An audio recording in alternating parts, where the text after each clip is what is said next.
Greetings, adventurers, and well met, Master of Dungeons here on the Master of Dungeons Twitch channel, twitch.tv/themasterofdungeons.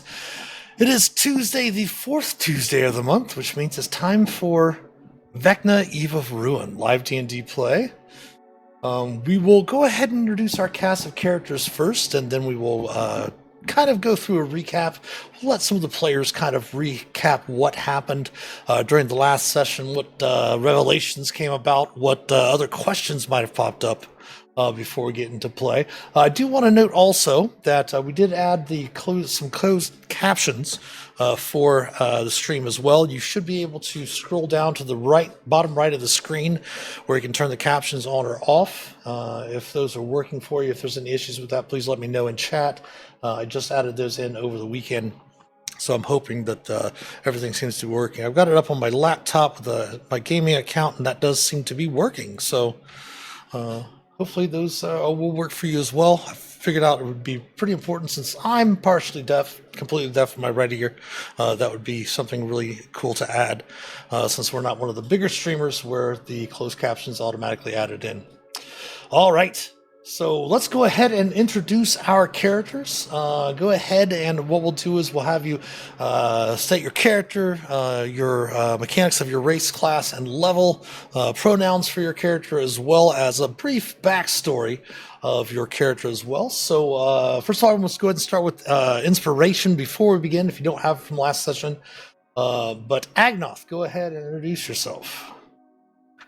Hi, yep. Agnoth is a gnoll from the Kryn Dynasty in Exandria, Critical Role setting. Before he got yoinked over here by powers unknown, he is a armorer artificer, so has a suit of armor when combat happens, which hasn't really happened very much yet. I'm sure there'll be time for that. But yeah, he has most recently found he had some kind of mysterious connection to a certain Magdan who showed up in an earlier dream, which would be a pleasant surprise, except that Magdan just wound up dead. So, yeah. All right, thank you, Agnoth. And then we have Blink. All right, Blink, pronounce he, him, mechanically an Echo Knight, cares really only about protecting Captain Renly because Captain Renly is life. Blink might be a little bit more distracted than normal because he's dealing with multiple fires.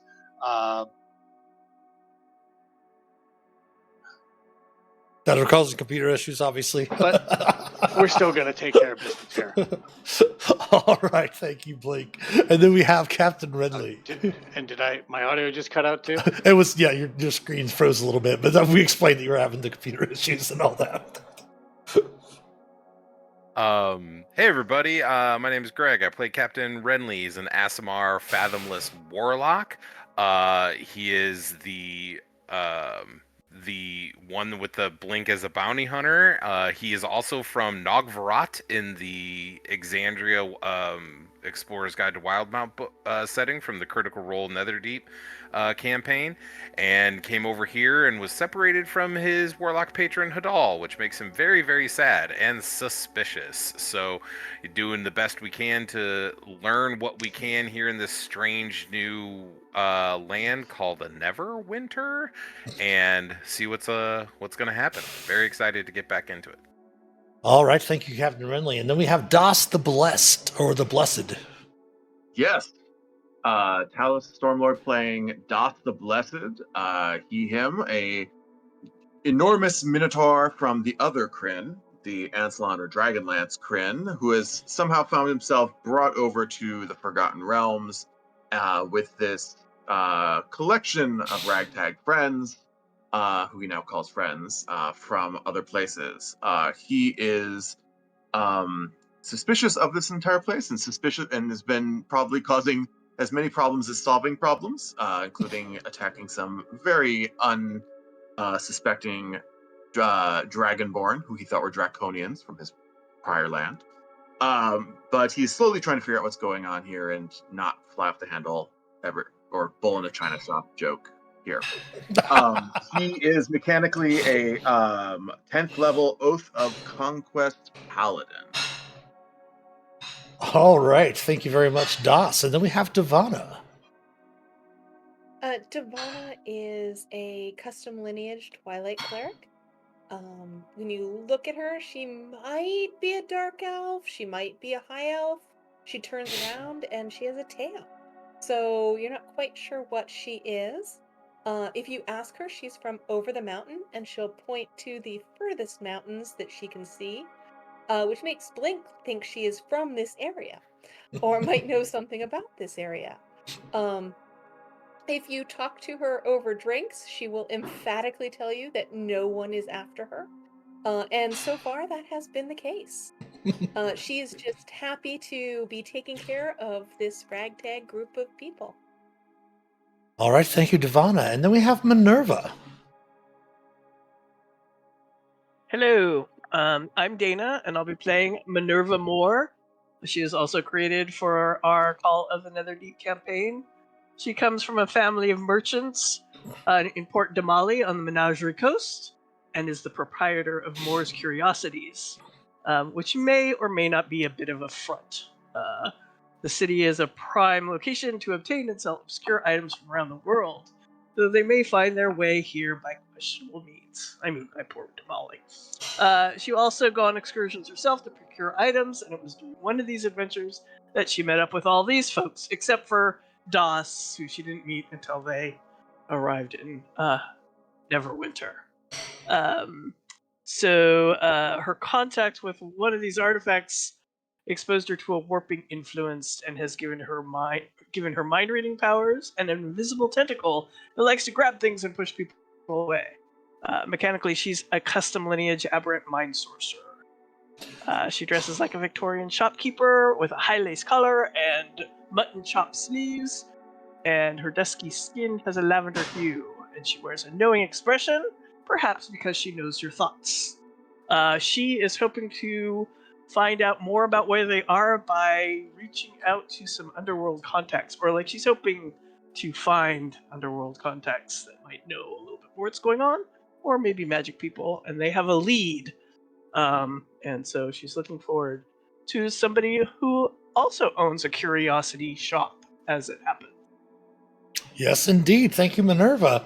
So part of the previous episode, the characters were trying to find out what's going on, sending spells, using some message cantrips and such like that. They were able to hear something when they spoke with one another and things of that nature, using telepathy and such like that. Discovered that their voices sounded very monotone, didn't sound as if that they were their own voices. And the more that they had been practicing that and sending messages back and forth, the voices started to sound normal.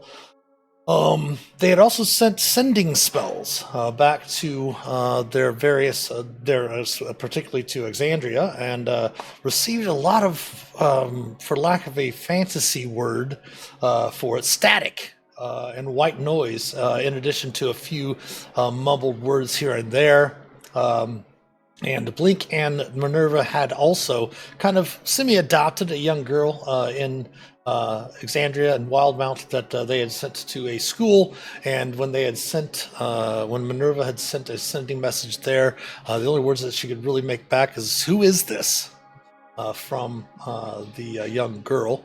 While checking out some information at the House of Knowledge, the Church of Ogma in Neverwinter, when they exited, there was a funeral procession, and Agnoth had a horrible dream the night before, almost feeling like mortal terror, as if his soul was trying to be ripped from his body, and kind of came to a realization that the dwarf that had they had witnessed the funeral of had been basically here for 20 years. They remember, many of the other characters remember the dwarf from their dream, which only seemed maybe perhaps weeks or months ago, when they had this collective dream at first that they've thought of, where they were checking out this nest of cultists, and just having finished the passing of the funeral procession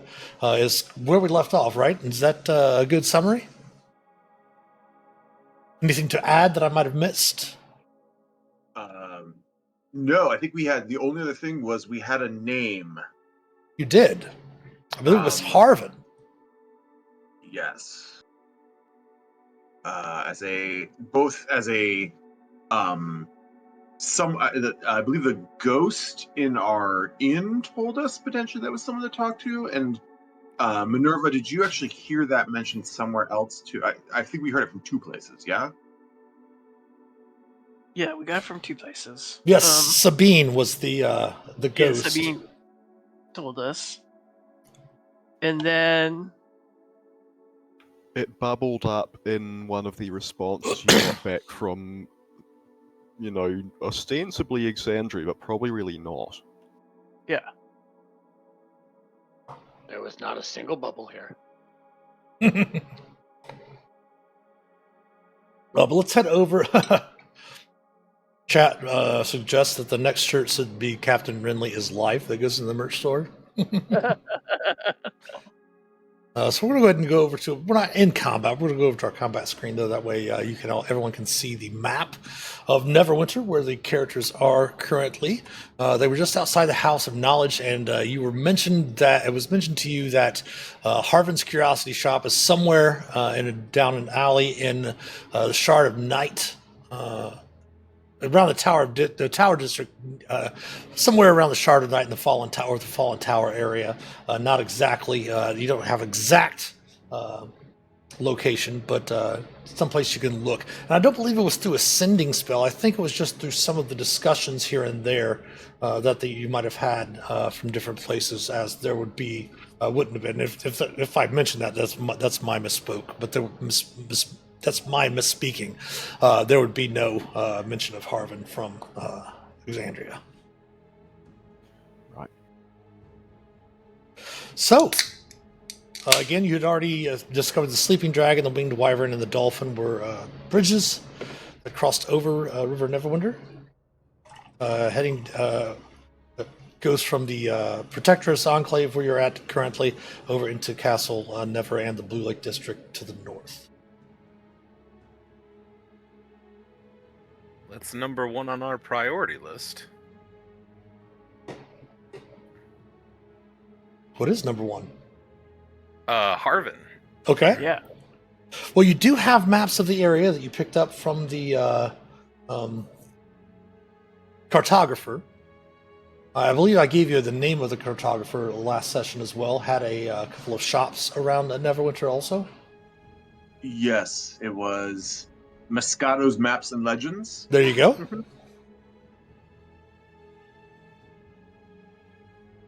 I believe second on our list was checking out the teleportation circle, even though we think our chances of using that have gone way down. Oh yeah, the sealed portal. up one. Yeah, the gate portal in the Moonstone Mask. Yes. And then signing up for jobs. Yes, signing up. Yeah. Yeah. And trying to get an audience with Lord Neverember is another thing we had there. Yes. Yeah. Yeah, you discussed. I think we said.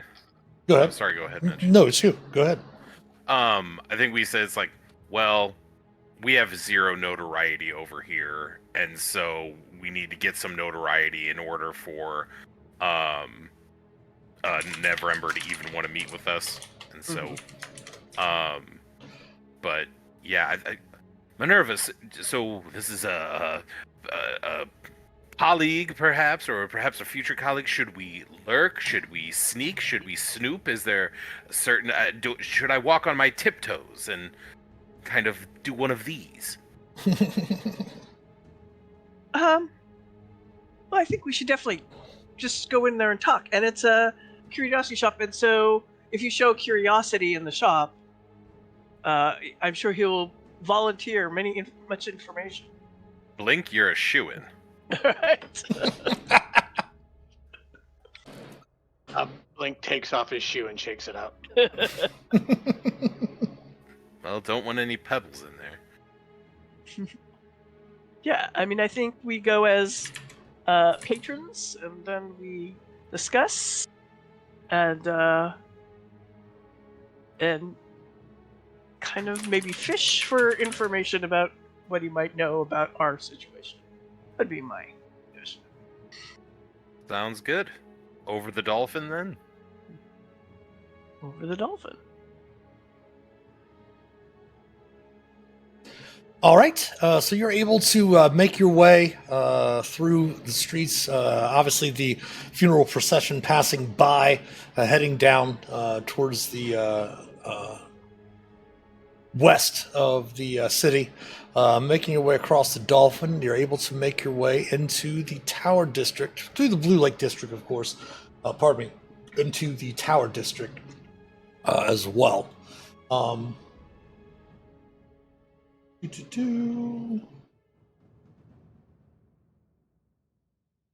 to find some stuff I had marked here, but I cannot seem to find it. But yes, you're able to make it into the Tower District area of Neverwinter. Go ahead. What are you particularly looking for? As mentioned, the only thing we really know is a dark alley of some sort, a back alley, as it were. This is what you're looking for.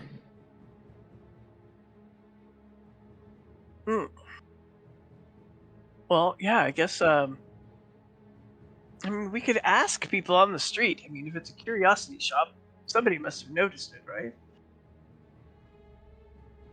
And how secret Or can we it could be? start looking curiously, and I will put guidance on Minerva in hopes that she spots it.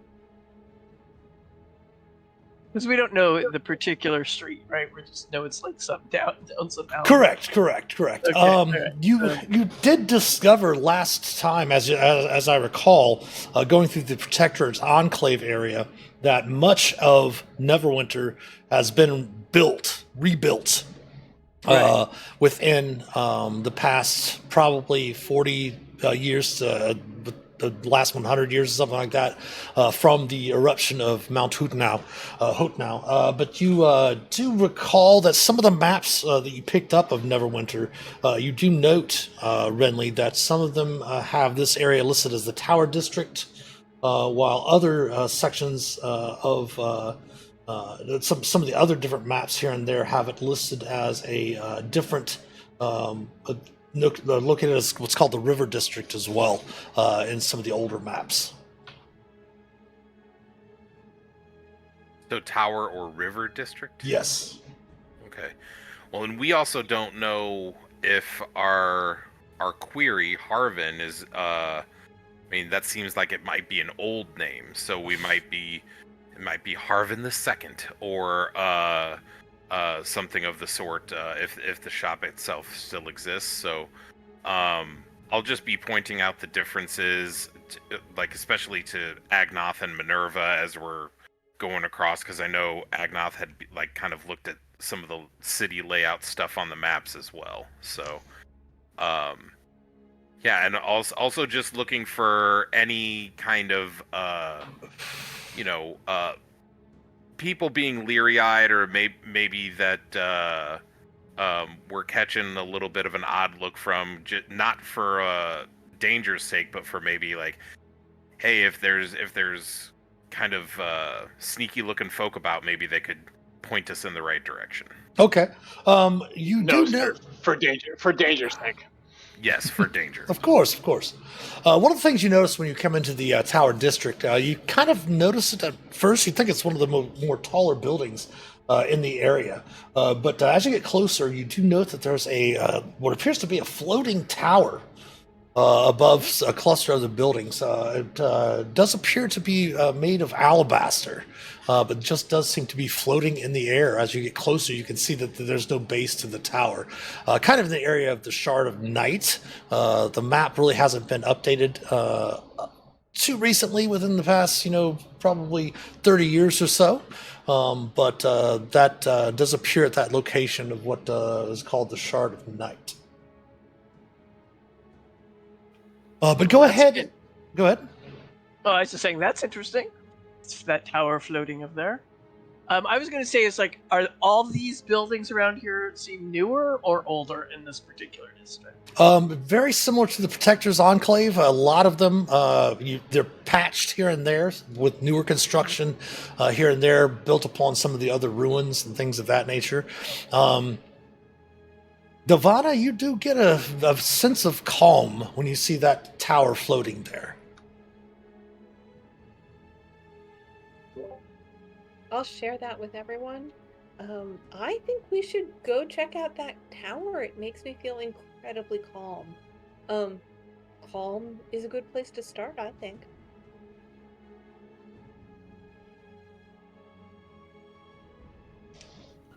How do we Alright. get up there?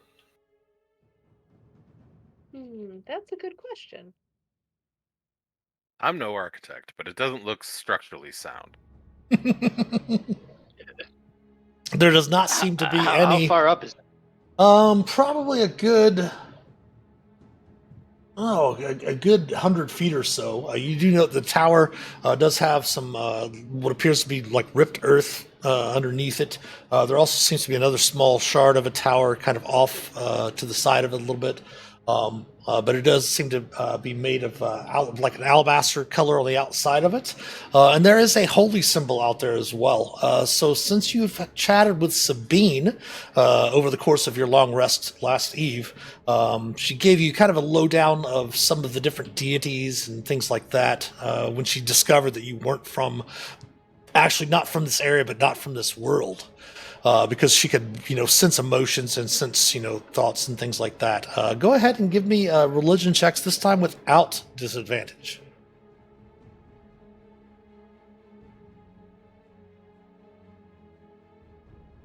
Everyone or just? Oh yeah, everyone? anyone that's skilled with it. But if you're not, go ahead and you can make an unskilled check. Okay, that's unskilled religion. Oh, nice. Somebody, yeah, go. I'm Religion's not typically bad. not that type of cleric, but I'm really curious about this tower. It definitely seems to be some sort of rededicated tower of Selûne, the goddess of the moon, here in this world. So sensing probably, being a Twilight Domain cleric and such like that, that's probably what's giving you the sense of calm.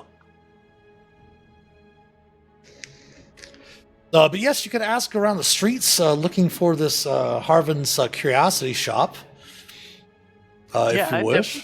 Sir. Sir, Yes, Blink?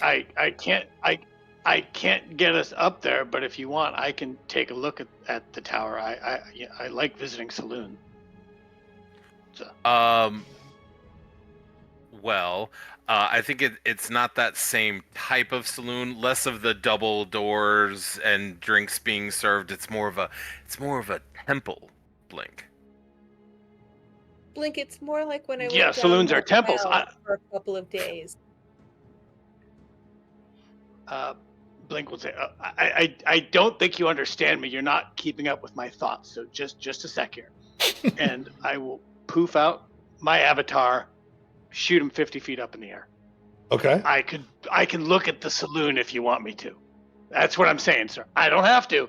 You're the boss. No, I'm assuming. No, may I just clarify? So Blink is actually saying saloon as in SALOON, like a saloon in a like a bar or tavern, right? I just say it like it sounds.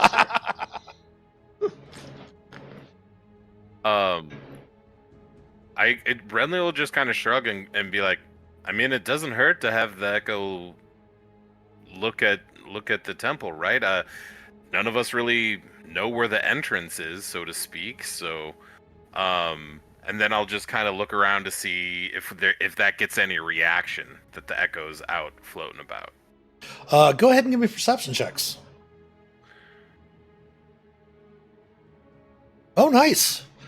You do note a few people kind of pointing up in that direction. Can your Echo fly?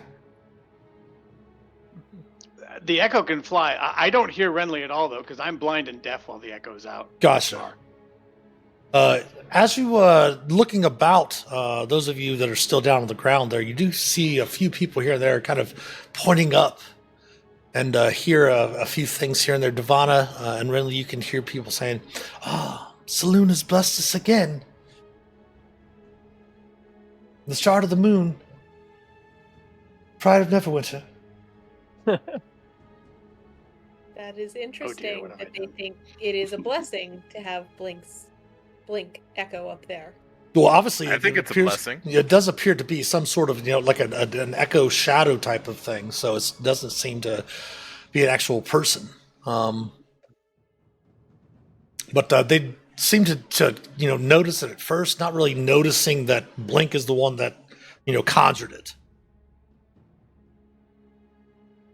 as it were. You know what I mean? Gotcha.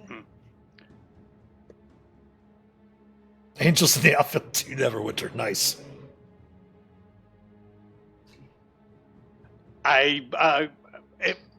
After the party waits for a long time, if you're not doing anything else, eventually I'd come back down because I can't hear anything up here because my ears are 50 feet up. So Right. Does his Echo see any way to enter up there?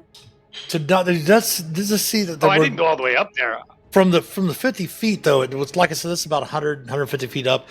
From 50 feet up in the air, you could see that there were some sort of double doors with a bit of stairs leading up to them. But those stairs end on where that earth that hangs beneath it. They're actually on that. It doesn't seem to have any sort of stairs, any sort of way to get up into the tower itself, other than just that brief set of rising stairs that lead to the double doors. Now, I was offering that because I'm 100% blind and deaf myself when I do that, but it can go 1,000 feet away. Gotcha. But it can't do anything. It can only look around.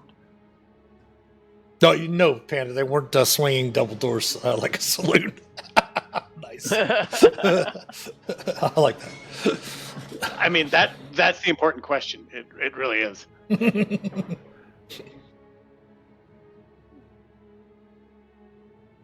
Whatever you'd like, sir. And I guess you too, Devana. Devana is very torn because, of course, she wants to understand more about the deities here, but she knows we've got to figure out a way to survive. Mm-hmm. So I think she'd just note for this to come back, and maybe she'll come back here and pray during some downtime. Okay. Well, then, if you want to continue to look for Harvin's shop, go ahead and everyone, you can ask about, if you want to ask about from some of the locals, as Renly had mentioned and Minerva had perhaps mentioned as well. You can either approach people, let me know what you're asking, things of that nature. You can look about and actually investigate the different areas, like Agnoth, if you were interested in doing something like that, you could do that. What would you like to do to again, try to find this location of Harvin's Curiosity Shops? Minerva's looking around for any kind of street urchin children. Okay. Street urchins. There's a number of them here and there called that you hear every once in a while. Just observing, watching the people of Neverwinter. Every once in a while, you hear some people call for a torch, and you'll see not really street urchins, but children. Maybe between the ages of 10 to maybe 12 or so, come up and you'll see somebody hand them a parchment or something like that and give them a bit of coin, and you'll see the child run off into the streets. Basically kind of like messengers, small little messengers here and there. Perfect. So yeah, she'd like to approach one of them to be Mm-hmm. Excuse me, I heard of a shop. I'm a tourist here. That might have some weird, maybe mysterious or even spooky objects. Do you know of anything like that in this neighborhood? I don't think so, ma'am. With or of a person by the name of, was it Hervard? That's written down. Hervert. And she's just gonna pull out a silver coin. As you do that, actually, with your passive perception of 10, you do see the young girl kind of holding her hand out a little bit, rubbing her palm. It's like, if you could help me, I would be most grateful. She's kind of kind of flips the coin into the air and the girl will reach out and just snatch it out of the air. She goes, "Well, I know that there was a shop down the back alley over here, but I don't think it's been open for some time. Please, I can show you where it is." That would be wonderful. She will, motion to her companions. Come on, this young lady knows where we're going, where we need to go. Wonderful. And Wanna follow? okay, if anyone else, I know Blink is very, very protective of the captain. So Blink, if you want to give me a perception check. Also, I want to do an insight check on Sure. her. Sure. She's about Just to make maybe sure- she's maybe 11. Human girl. just to make sure she's not going to try and fleece us. I'm streetwise, except I'm not at the moment. You had a guidance on you. If you want to Okay, use I'll, it, Yeah. I'll, bump that up a little bit. do that. Maybe that'll boost me slightly to 10. She seems to be completely on the up and up, and Okay. she takes you kind of down All clear. a little bit more into the Tower District, and does bring you to where an alley comes off the side of the street. And she goes, "It's been open for some time, but what you're talking about kind of seems like it might be that location there." And she kind of points down the alley. Okay. Has there been any strange goings on down this alley since then, even though the shop has been closed? I don't know. It's been closed all my life, ma'am. Okay. All right. Well, thank you. And she will actually give her another silver Okay. and work those off. And like, well, thank you. You've been quite helpful. And maybe not mention to anyone that we were here. And she looks at the second Okay. silver. She goes, "No problem, ma'am." Okay. And she kind of rushes off. You do see a All right. dark alley, not really dark necessarily, because I mean it is a little bit past after. It's probably early mid-afternoon since you were at the House of Knowledge maybe an hour or two ago, and making your way over here into the Tower District. There is some sunlight here and there, but you can see that there's lots of what appears to be junk and a few crates and barrels and stuff like that piled up behind some of the different buildings here that kind of line the alley. So do we see a shop door or anything like that she was pointing to, or? Was it just Not like- not from the street, no. I mean, as we walk down. I mean, I'm walking down. Sure. Yeah. Is everyone following Minerva? Yeah. And I'm kind of like I'm trying to be kind of hyper aware. I mean, maybe. Have we had a long rest since the last time? I'm sure. I haven't used any spells anyway. I'll just have detect thoughts up as we go, just to kind of see if I hear anything. Okay. Just it's like the put it up there. So basically, I'm not focusing. Where's the other one? Certain creatures.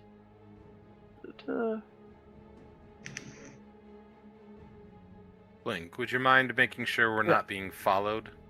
Yeah, you can use a spell to detect the presence of thinking creatures you can't see.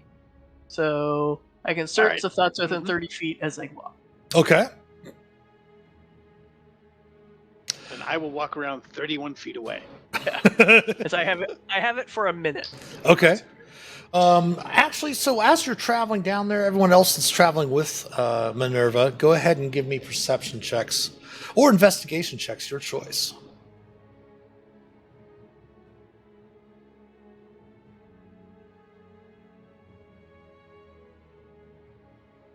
Oof. Agnoth and Das and Minerva, I'm actually considering you, using that, using your ability to do that. But Das, Agnoth, and Devana, you do start to notice that some of the areas as you're traveling down this alley, it's probably a good 50 or 60 feet to where it does seem to have kind of come to an end, but seems to bend around to the left. But you do notice that there appear to be scorch marks. Lots of burnt wood, like old dry embers of like perhaps maybe a fire was once back here, something like that. A lot of the stonework is scorched, and the soot seems to kind of looking about. Devana, at first you can see Adas and Agnoth, you can kind of make out shapes here and there in some of the soot, but Devana, you with your perception note that there are actually outlines of people that were most likely trapped in this alley when the volcano erupted. Oh. So, like, you can see the outlines of them on the walls and such like that, traveling back here. Perhaps maybe trying to come back here to hide or something of that nature when the natural disaster happened. But it doesn't seem as if anyone's really come back in this alley for some time. Go ahead. I know that child said this seems to be it, but they wouldn't have sent us to somebody who wasn't in business for 11 years. There must be something we're missing. Well, Sabine hadn't been alive for a while either, right? So That is true. yeah, so she didn't realize. She knew that it had been some time. Oh, but there might 11 be years some is kind a of. long- Oh, sorry. Go ahead, Devon. 11 years is a long, long time. Go ahead, Captain. Oh, just this is not necessarily just a florist or a linen shop. This is a shop that maybe carry things on the down low. So maybe there is some kind of trigger or some kind of warning. Maybe we mark around the names of the walls. Or sometimes I've heard that names have power, and I'll just say out loud the name of the person we're looking for, which is Harvin, I believe. Correct? All right. Harvin. Oh, Hervert. Hervert, you little scamp. And as you say that, I'm like, oh, and there's something else. And if I use a wand, is that concentration too? The one detect magic, yes. On the wand.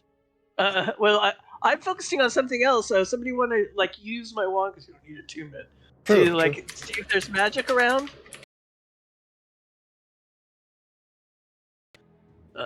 To either Agnoth or the captain, knowing that they can play with magic a little bit. Let's see what this does. It says activate it. Yeah, it's just detect magic wand. What's it called? What is the darn thing called? Wand of magic detection? Yeah, something like that. Yeah, that one. So, Secret doors. Oh, I have that one too. I forgot. I have two. You might want to hold on to this one to see if there's a secret. On your detect thoughts, Minerva, you do. You hear of thoughts here and there, almost like just brushing over your consciousness. Nothing that is solid or corporeal. Almost as if they're like memories or things perhaps long ago that might have been in the area or perhaps beyond. You're not really sure exactly. It's definitely not like anything else that you've detected before with your detect thoughts. Ooh, this is interesting. What I'm getting, it's not like necessarily a thought of a living creature, but of kind of flashes of memory I'm picking up. Can I tell which direction it's coming from? All around you. Ooh.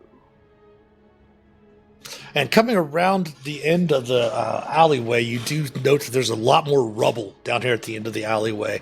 But beyond some of this, what appears to perhaps maybe the stones and the shingles and such from roofs and stuff like that, and some other buildings that you can see. There's a couple of buildings back here towards the end that are partially collapsed that haven't been reconstructed since the disaster, and barely looking out, kind of looking behind there, Agnoth with your passive, Devana with your passive, and Renly with your actually never mind, not Renly, I was looking at passives.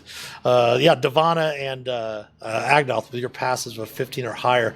You kind of note that there does appear to be some sort of archway beyond all of the rubble in front of you. And the rubble is real, right? Yes, That's yes. one of the reasons I was trying to make Yes, sure. you can definitely that it reach out and wasn't- touch it. Yeah, that's why one of the reasons to detect magic. I want to make sure stuff was illusions. Mhm. So, okay. All right, so we see something ahead. Like, do we have to crawl through, or is it like it's? You could Alright. crawl over it. It would be, it's rubble. It could perhaps, slip and slide here and there, and perhaps maybe tumble down. Thank you, Bone Shooter 87, for the follow. Very much appreciated. But with DOS and Blink, you could probably spend maybe 20 minutes or so and clear out a spot enough for everybody to walk through. Sir? Well, it's time. It's important to remember your daily calisthenics and keeping in shape. Why not clear the way of some of this rubble? I'll keep an eye on you and watch your back this time. Okay, what shape should we keep the rubble in, sir? A line. All right. Blink, with or without Dasa's help, will pick up the rubble and one by one put it in an even line. Along the wall. Das will also contribute. He's tempted to mess with Blink by subtly messing up the line, but figures it's not worth the time right now. Not worth the time at the moment. Nice. Go ahead, both of you, give me simple athletics checks then, please, if you would. Nice. Excellent. All right, so yeah, it takes them probably about 15 minutes with such good athletics checks to clear a pathway that everyone you can get through single file. But you do note that there's a kind of an alcove archway back there, and kind of inset off there does seem to be a very charred door.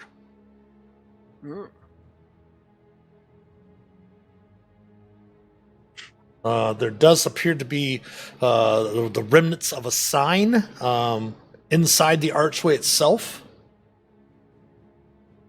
I'll use prestidigitation to clean up the sign to see if I can read it better. Okay, you can clean it up, but it is definitely the wood. Even the wood of the door almost looks as if it's petrified, almost like the hardness of a rock now. And it does seem to have. You can make out what appears to be curious. Curious. Well, that's a word I recognize. So I think this might be it, folks. Indeed. Yeah. I guess there was a fire.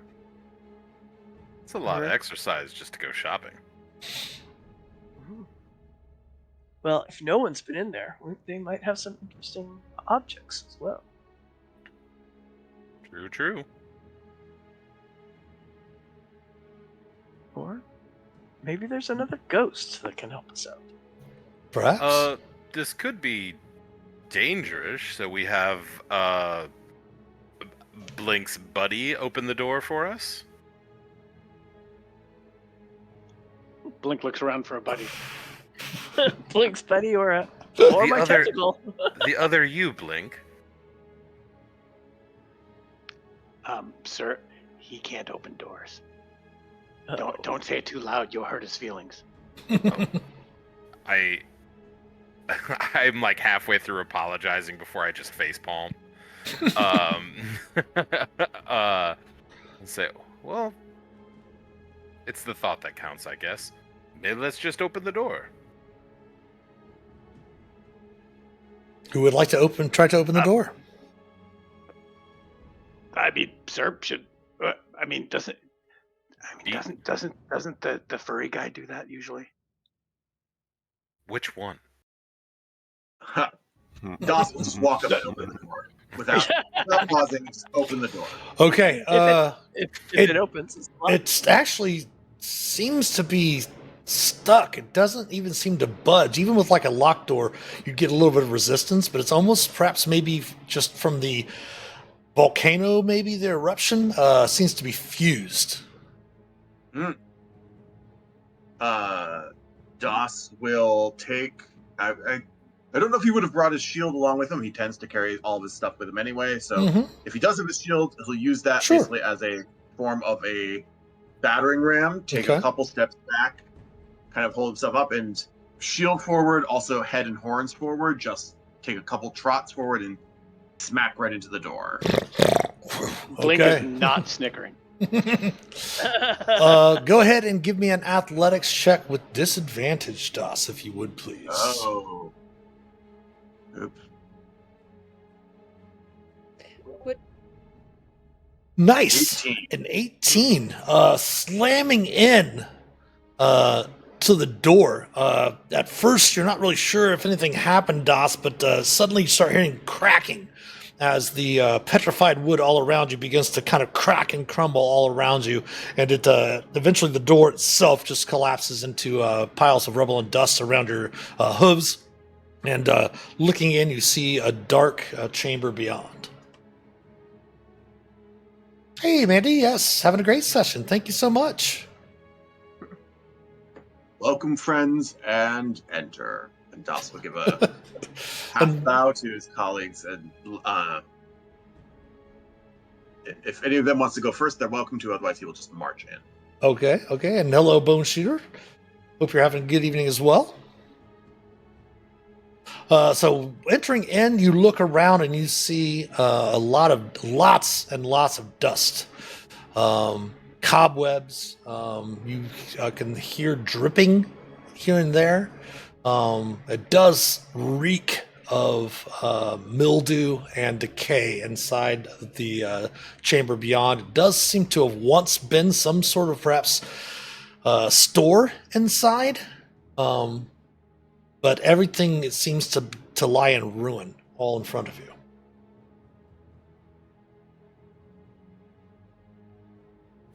This isn't seeming promising, is it? Herbert, are you here? I'm just trying to reach out to the to a ghost. Now that I've met one, I think the possibilities are endless here. Did Agnoth get a chance to use that wand? Yeah, did he give it? They wanted it. Yeah, I activated it. Has Okay. it picked anything up in here? As you step in, is everybody walking into the room as well, or into the remains of the shop? Yeah, I'm going. Yeah, okay. You do happen to note in the dust here and there, faint, small little spots, about 3 of them here and there, of a bit of magical glow.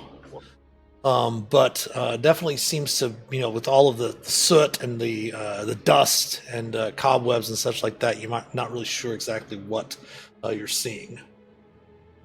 Well, I can clean up with my prestidigitation as much as I can. Sure. Speaking of, I think I'll illuminate the situation just a little bit. Okay. Yeah. Looking around, now that you have a little bit more light instead of just relying on dark vision and such like that, it definitely seems to be some sort of once some sort of trinket shop or something of that nature. But you could definitely see that it isn't necessarily as burnt as the outsides. Perhaps maybe there was something on the door itself that protected some of the interior. But the majority of everything is, as I said, mostly from age and being very time-worn and been beaten by time all around. I'm going to go hunting for documents and see if there's maybe anything intact enough, like drawers or whatever, that might contain something that can tell us anything. Go ahead and give me an investigation check for that. And what else is everyone else doing inside? I'm looking for items. I'll ask Minerva. Minerva, your shop. Yes. You ever place any traps or precautions around any of the items to make sure they aren't stolen? Most definitely. They have magical enchantment, so hoping maybe that wand. Yeah, can we see what the glowing? Sure. Yes, there's 3 pieces that 3 areas that Agnolf had witnessed with the detect magic, and you can kind of clean off those areas. And you note that one of them seems to have a small little 6-sided die made of what appears to be perhaps maybe bone or ivory or something like that. Okay, and that's giving off a little magic. Yep. What school? Let me get that. Divination. Ooh. And I'm sure it's Agnos who's getting this since he's has the wand at the moment. Well, here's a dice. Oh, even with your an Elder Claire's store, nice mode. With your passive Arcana, you can tell it is definitely a common magic item. Agnoth, Mhm. put that in chat for you there. It's Charlatan's Die. Oh, cool. Right. I like those. All right. Might be useful for Blink. Exactly. Wait, what? Do you like play? But we know you like to gamble. Do you like to go? Do you like to play with dice? Blink's not even paying attention. He's lifting anything heavy, not to try to help people find things under things, but just because he saw Das do something strong, and now he's, he's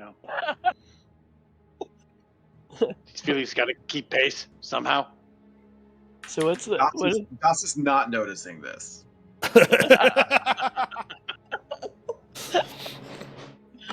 The other thing that you find is another common magic item that, after being cleaned off, it does appear to be a perhaps maybe the horn of perhaps maybe some sort of I was going to say like a bull or a ram or something of that nature. It's not a minotaur horn, Das, don't worry. But it's another common magic item, a horn of silent alarm. Oh, yeah. That can come in handy.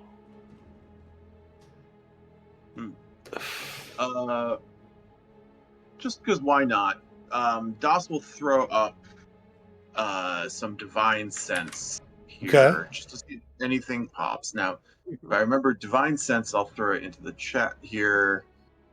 Is not that was smite. Sorry, no, not divine smite. Whoa! I smite the Um, darkness. yeah, destroy everything. Use it while you still can. Yeah, seriously. Oh, nope, no, it's not bonus action anymore. So it's just celestial fiend, or particularly in this case, undead, within 60 feet. Or if this happens to be hallowed or unhallowed ground, I believe is the other element to it. You do not detect any celestials, fiend, or undead. And you do not have the sense that this place is desecrated or consecrated. Okay. Oh, But the last thing that you find is a small little key a key. with at the top of the key with the skull at the top of it. And again, just another common magic item, a mystery key, basically.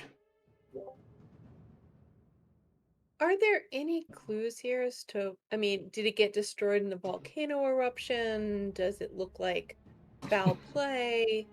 Is there anything obvious to us?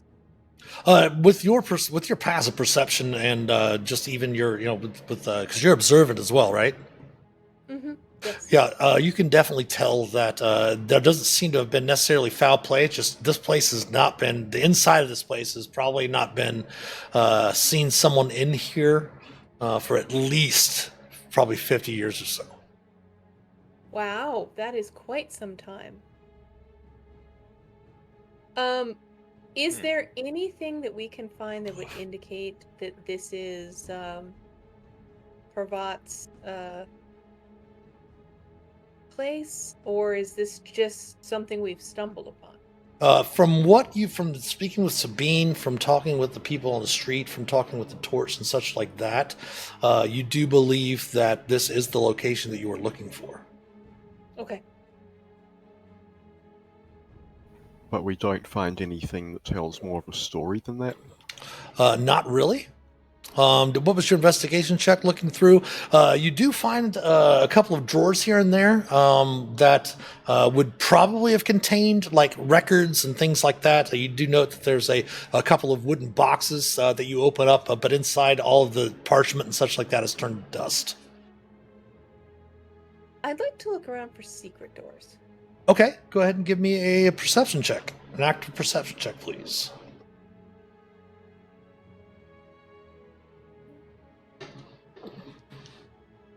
Sorry, had to get back to the right page. I forgot how to do that for a second. There we go. Ooh, indeed. That's not necessarily a secret door, but you do note that there is a concealed door behind the remains of, like, the broken down counter.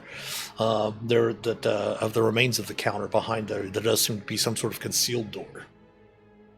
Maybe we should dig a little further in. Yeah, And I- everything we've been running into seems to be, and I kind of look sensitively over to Agnoth of like a dead end, so to speak. But before we continue, we do have some ads getting ready to come up. Right. So we will discuss this a little more on the other side of the ad break. So everyone stick around for a few. Go stretch your legs, use the restroom, refresh your beverages, and we'll see you on the other side of the ad break. So stick around. We'll be back in a few.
All right, and we are back on this side of the ad break.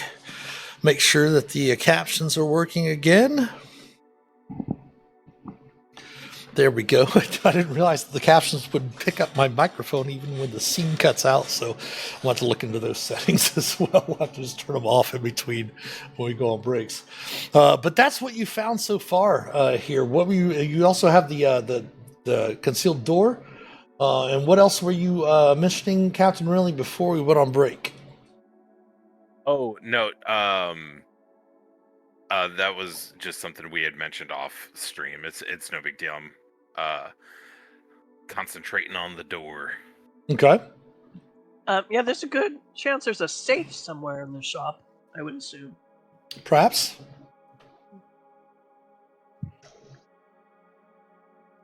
Right. Das, would you do the honors, please?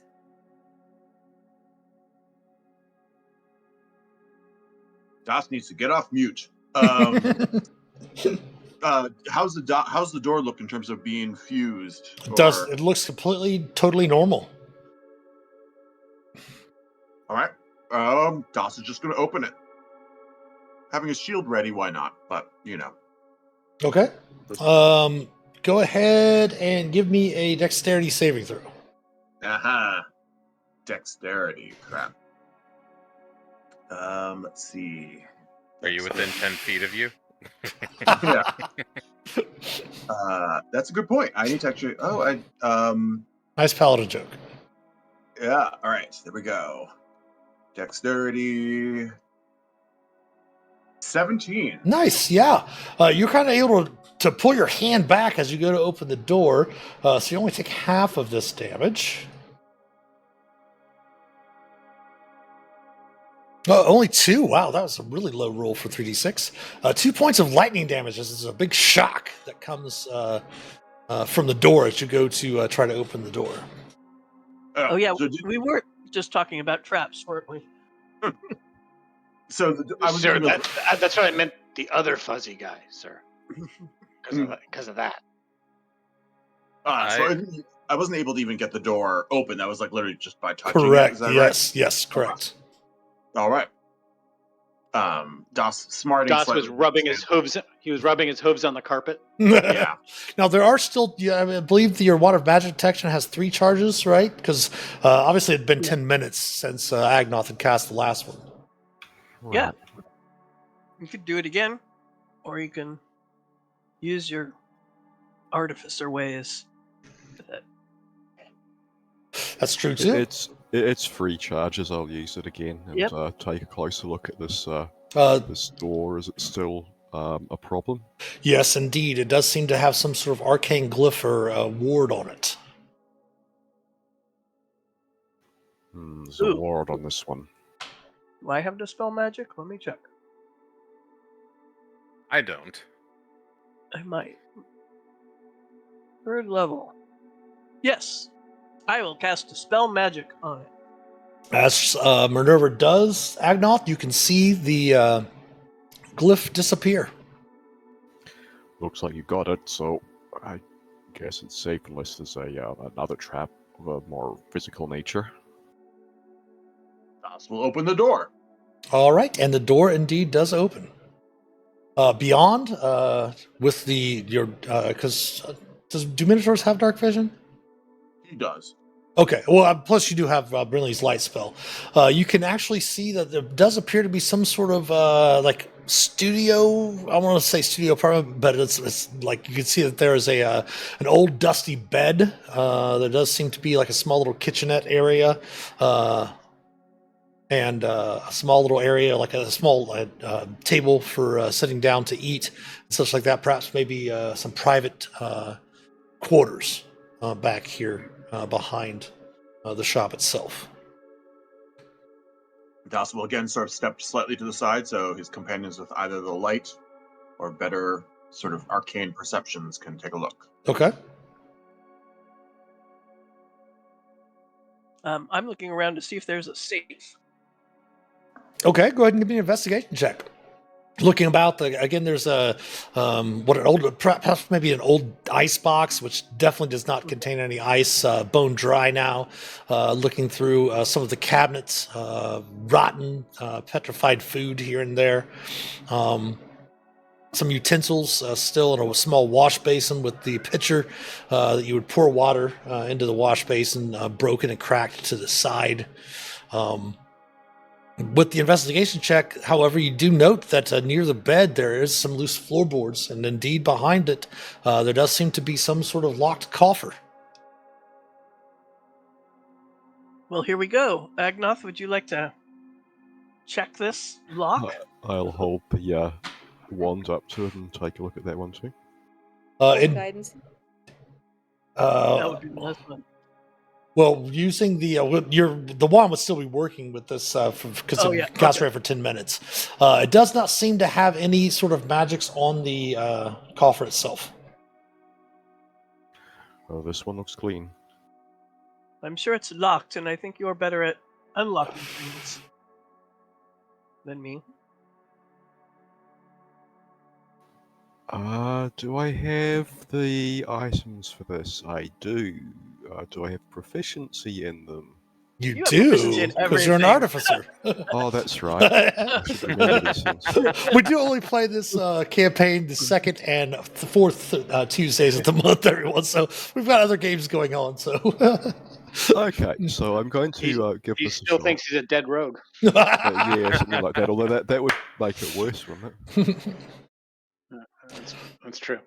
Okay, so thieves' tools is dexterity, right? Yes, to be a dexterity check with proficiency.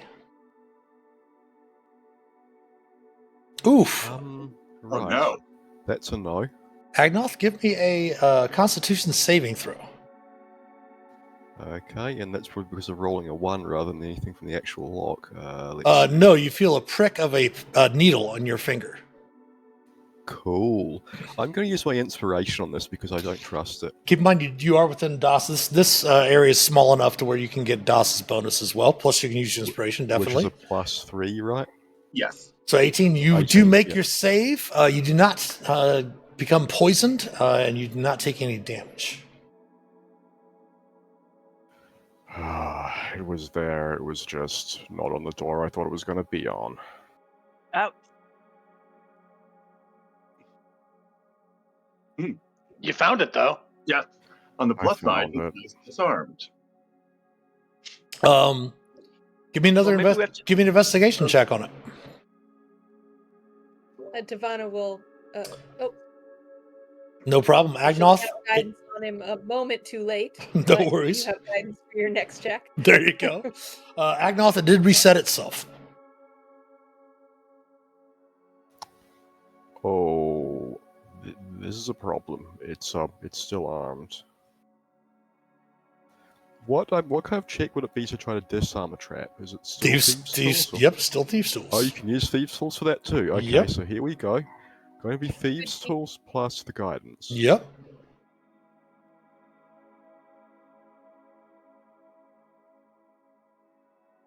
$10.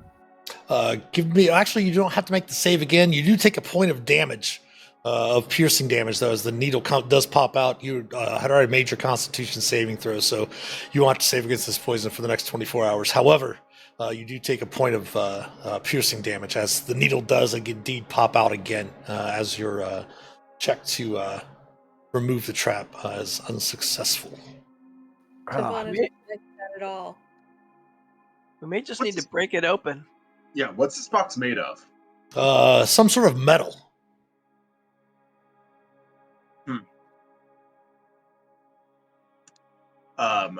Trying to unhinge it basically just by prying the top off the box. Give me an athletics check.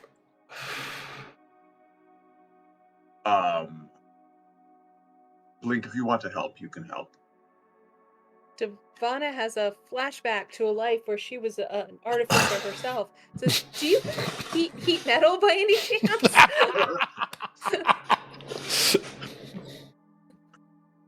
Yeah, Agnoth, any way to melt this thing down a little bit before I...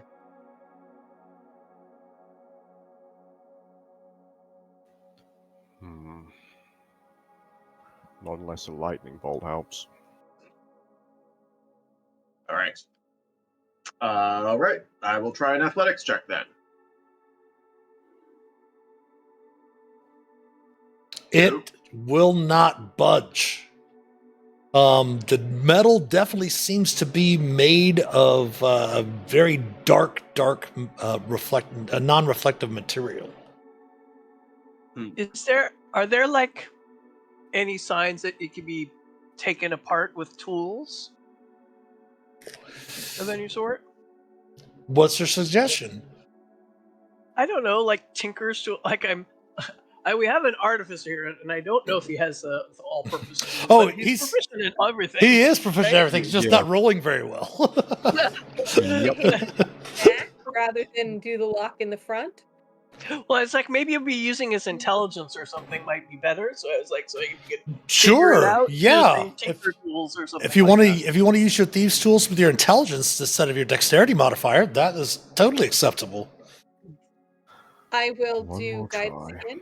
Okay.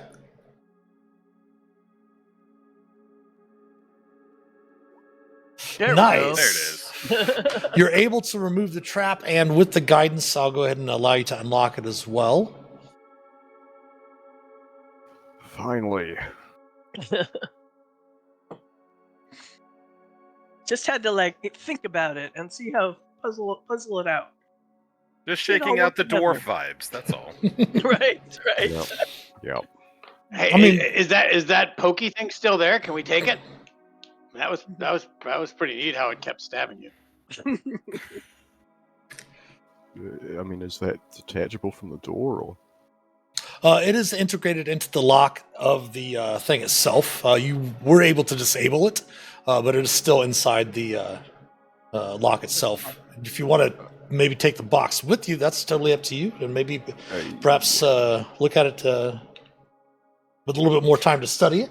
You might be able Blink, to. I think you'd have to stab people with the lockbox at the moment. So what do we got in there? Failed to see the problem with that. Minerva, when you open it, you're not sure if it's a puff of smoke, if it's wisps of magic. You're not really sure what it is, but everyone go ahead and give me a wisdom saving throw. Oh, Oh. my. Are we all? We're all near DOS though, right? Yes, Yeah. yes. Oh, yeah. Oof. Oof. Yay! Renly and Davana are the only ones that seem to have made the save. Mm-hmm. Wait, Go ahead. Agnoth, where's your... Well, that does include it, but that's going to be a 13, right? Yes, Yeah. that would be a Oh. 13. Yes.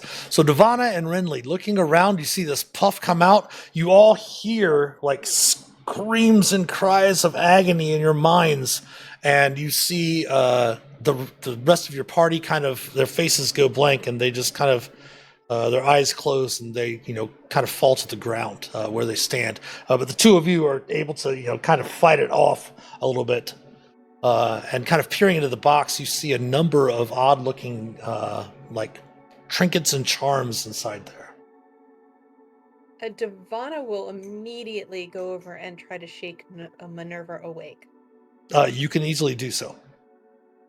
Oh, is I just asleep? Okay. Not really necessarily asleep, but it was more of just a mental effect. You can definitely, your head is throbbing, Minerva. When Davana awakes you, you definitely can feel that it was some sort of psychic mental thing. Oh, I have a resistance to psychic stuff. What do I have? Well, that probably would have given you Oh. would have given you advantage on the check, but Yeah. with your That's rolls. okay. It's alright. No, I I have a resistance to psychic stuff. But yeah, I'll just be all like, ow, oh, my head hurts. What happened? Davana will shake everyone awake, try to make sure they're okay, Yeah. make sure they aren't injured. Mm-hmm. You're able to go through and rouse Blink and Das as well as Agnoth. As I rouse Blink, I say, the captain's fine, don't worry. Yeah, No. as he's coming through, this first thing I say. Oh. All right. Oh, well, what happened? What's in the Uh, box? What's in the box? What's in the This better be box? good. Go ahead and let's have everyone give me a D100. We'll start with Agnoth, then we'll go with Blink, then Renly, then Das the Blessed, Divana, then Minerva. So go ahead, Agnoth, give me a D100, please. 1. Okay, 19. You note that there is a noose inside. One of the items inside the box is a noose Interesting. that feels heavier than it should. Colonel Mustard in the sleeping dragon. With your roll of 97, Blink, you do see that there's a crumpled paper ticket in there as well, Minerva, as you're looking through.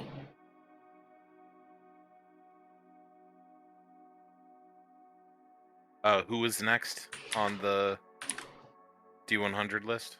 That would have been Renly, but Minerva, the crumpled paper ticket bears the words "Admit none."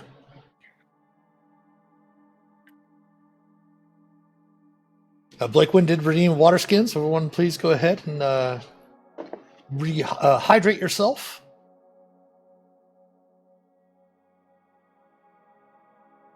All the players there. If you have a drink nearby. Okay. Thank you. Making sure that we are hydrated. I do have my water with some sweet tea Mio in it.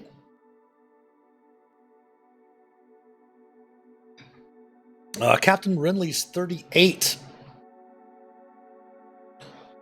As you pick up this small trinket, Minerva, it is a mirror, small mirror, that shows your age about 20 to 30 years older than what you actually are. Oh, I'm an old lady. I look the same. No, I mean she's not as young as she used to be, sir. That was Das's roll 94. Yep. And Renly, that was your celestial blood, right? Being in Asimar.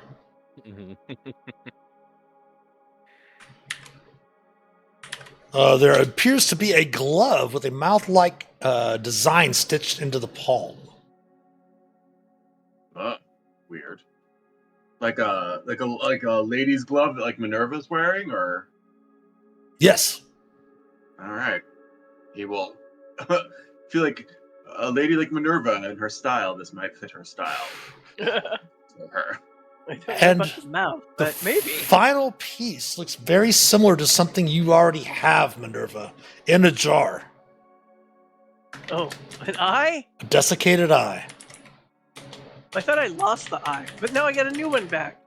I thought it like went away last game. Yes, it did. Yes. Is it just me left? Yes. All right, D100.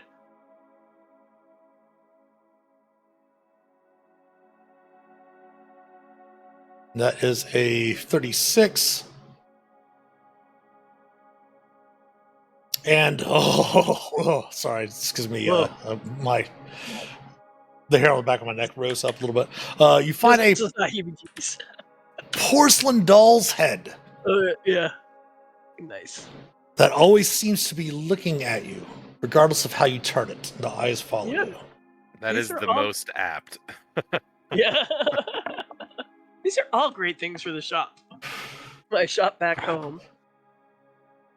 Well, we have to find our way back home before you And- can stock your shelves with these. You do recognize yourself, Minerva, from some of the curiosities that you did, stuff like that. These things aren't necessarily cursed, but they have like some sort of minor types of things. They wouldn't really have anything specific on the bearer of them, but they are curiosities that he probably had back in this coffer, kind of away from everything.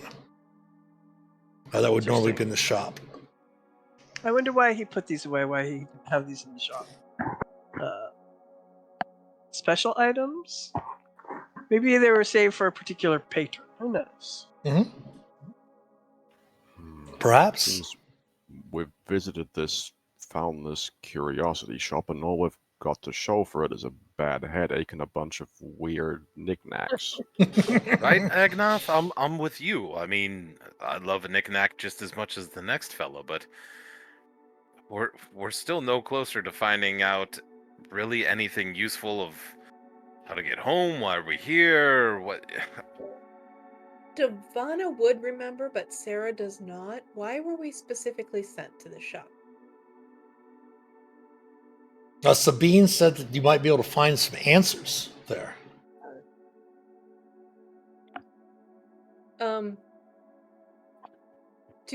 Would we even know what a teleportation circle looks like? You've definitely heard of them. You are 10th level characters. You're experienced adventurers. You do understand, that there's gates, there are portals, there are teleportation things like that. Is there a specific reason why? Didn't we Well, do some? Oh, sorry, I thought we a went. minute. I was just gonna say, didn't we? Did we get transferred here before we did the teleportation stuff in Waterdeep? No, we had a teleportation tablet. That But was somebody- like I believe it's some of the districts in one of the cities in Yeah. Wildmount. You Yeah. had used some of them. So yeah, some of you've had experience with those before. Yeah. I want to look around specifically for anything of that nature. Sure. Go ahead and give me an investigation check. I will guidance myself. Okay.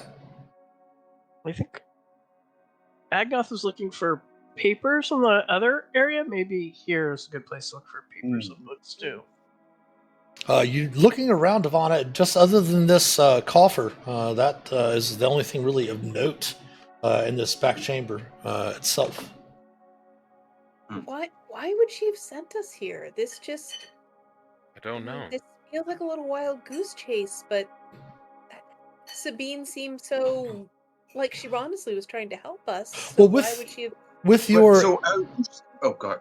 no, go ahead, Dos. Go ahead. Dos keeps sort of staring at that desiccated eye. Who was it? That was Devana who saw that, or who picked the? It was in your Minerva. wolf. Minerva got that. Okay, so, but he keeps. Doesn't that seem vaguely familiar? Oh, it definitely does to everyone. Even to Did we you, not- Agnoth, for some reason. Did we not, when we saw it last time? Didn't it? In that dream, I remember it having some element of some. It did something. You do recall that in that dream that it opened a door. Do we think this one opens a door? This one does not. You do recall that when you held that and you got it in the jar, it would point Yes. in a certain direction. Right. This one does not seem to be pointing in any certain direction. Okay. I'm not sure if this one has the property of the one in the dream. Well, we keep calling it a dream, but clearly there was some element of reality to that, and it seems that we're in the same place. Maybe we should try and find the area we used the other eye in the dream. Do we recall meeting Neverember in the dream? I can't remember right now. What was the question? I'm sorry, I didn't hear it. Do we remember meeting Neverember in the dream? Yes. Okay. So, if it has something to do with reality, could it possibly be that Neverember might remember us? You don't know. I mean, But I'm assuming we can't just stop him on the street and say, "Hey, remember us?" We'd have to That is true. get to him through people. And if we say, "Hey, it's us, Lord Neverember will remember us from a dream," I don't know if we'd be granted access to see him. well, But maybe he's gonna have a party or something. Don't like people in power have celebrations and things like that. I'm thinking of the movie, right? Like maybe there's something there, like Maybe he shows up at like certain tournaments. See a massive balloon with Hugh Grant's face on the side of it Right. floating across. Or maybe there's like Or- tournaments he oversees and That things looking like that. Amazon wish list. Right. I think Capman had the right idea. I mean, because he always does. But if you remember, the guards were just a bunch of skinny, pretty boy elves. He said, Captain says we should just go through people to see him. So let's just go through people and see him. Right. We'll just pass through people. I think there's a little bit of like impatience that is making Renly essentially be like, that's not a bad idea. Like the longer, even though it's only been part of a day, I think finding out about the dwarf rogue having spent 20 years here, like every minute that we're here is starting to make me worry that we're going to be here 20 years. And trying the like searching for answers is becoming just like a little bit more desperate, because every place we go looking for some kind of lead, while leads to an interesting set of trinkets, it doesn't lead us home. Well, Was our dream 20 years ago or 50 years ago here? Because this shop has not been open for 50 years, right? wonder what it would take to take over this shop. Minerva's getting all Set up shop again. I'm like, if I can be stuck here for some years, like, I might as well do what I do best. Does seem like the Franchising. current owner doesn't want it. Well, yes, I wonder. Yeah. Is Devana onto any sort of correlation between the time this shop was wiped out and our dream? With your insight, with your passive insight, not really. Probably not a connection there. Okay. But obviously, there was something. You do know that Sabine, a lot of her things were she was able to feel emotions and sense things, very empathic about stuff.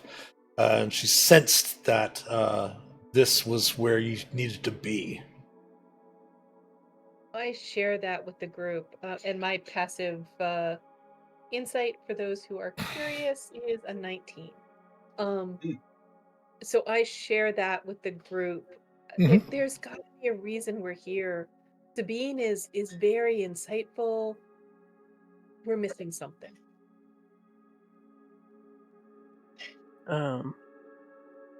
But there's nothing else in this room of interest.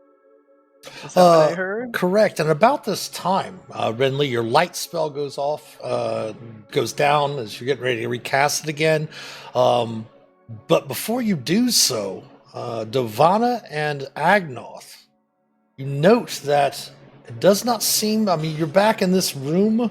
The shop is through the door, just behind you.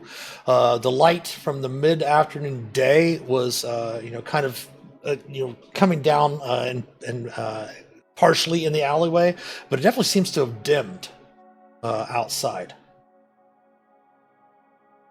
How much time has passed? Well, about the 10 minutes you looked around there, about maybe another 15 or so inside this back room. Maybe we should look outside.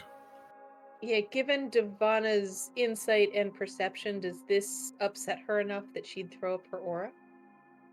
That is totally up to you. No, wait. Okay.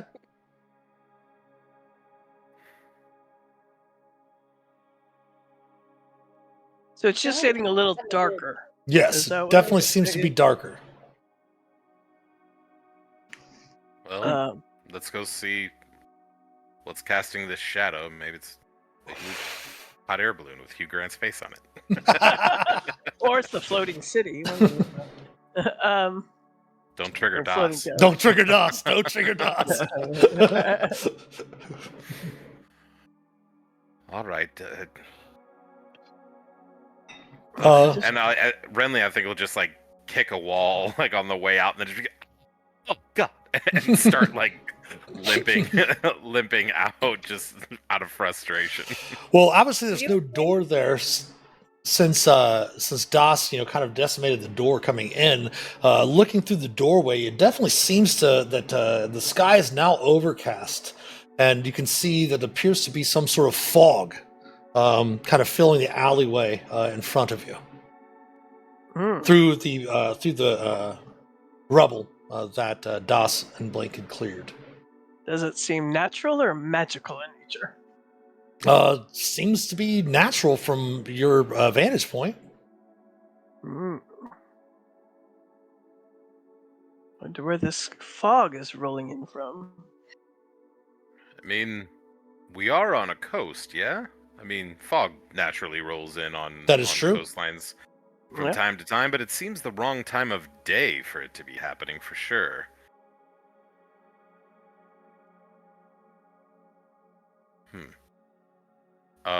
Do we hear anything in the city, like any like general rabble like picking up or like calls of concern from any citizenry or anything? Give me a perception check, if you would, then, Renly. Good at all of those things. Hey, not too bad. Hey, all right. Very faint. It might be the fog itself, kind of, drowning some of the sound, kind of softening some of the sound. But you kind of faintly hear the sounds of the city going on around you. Does not seem to be Good. alarmed, though.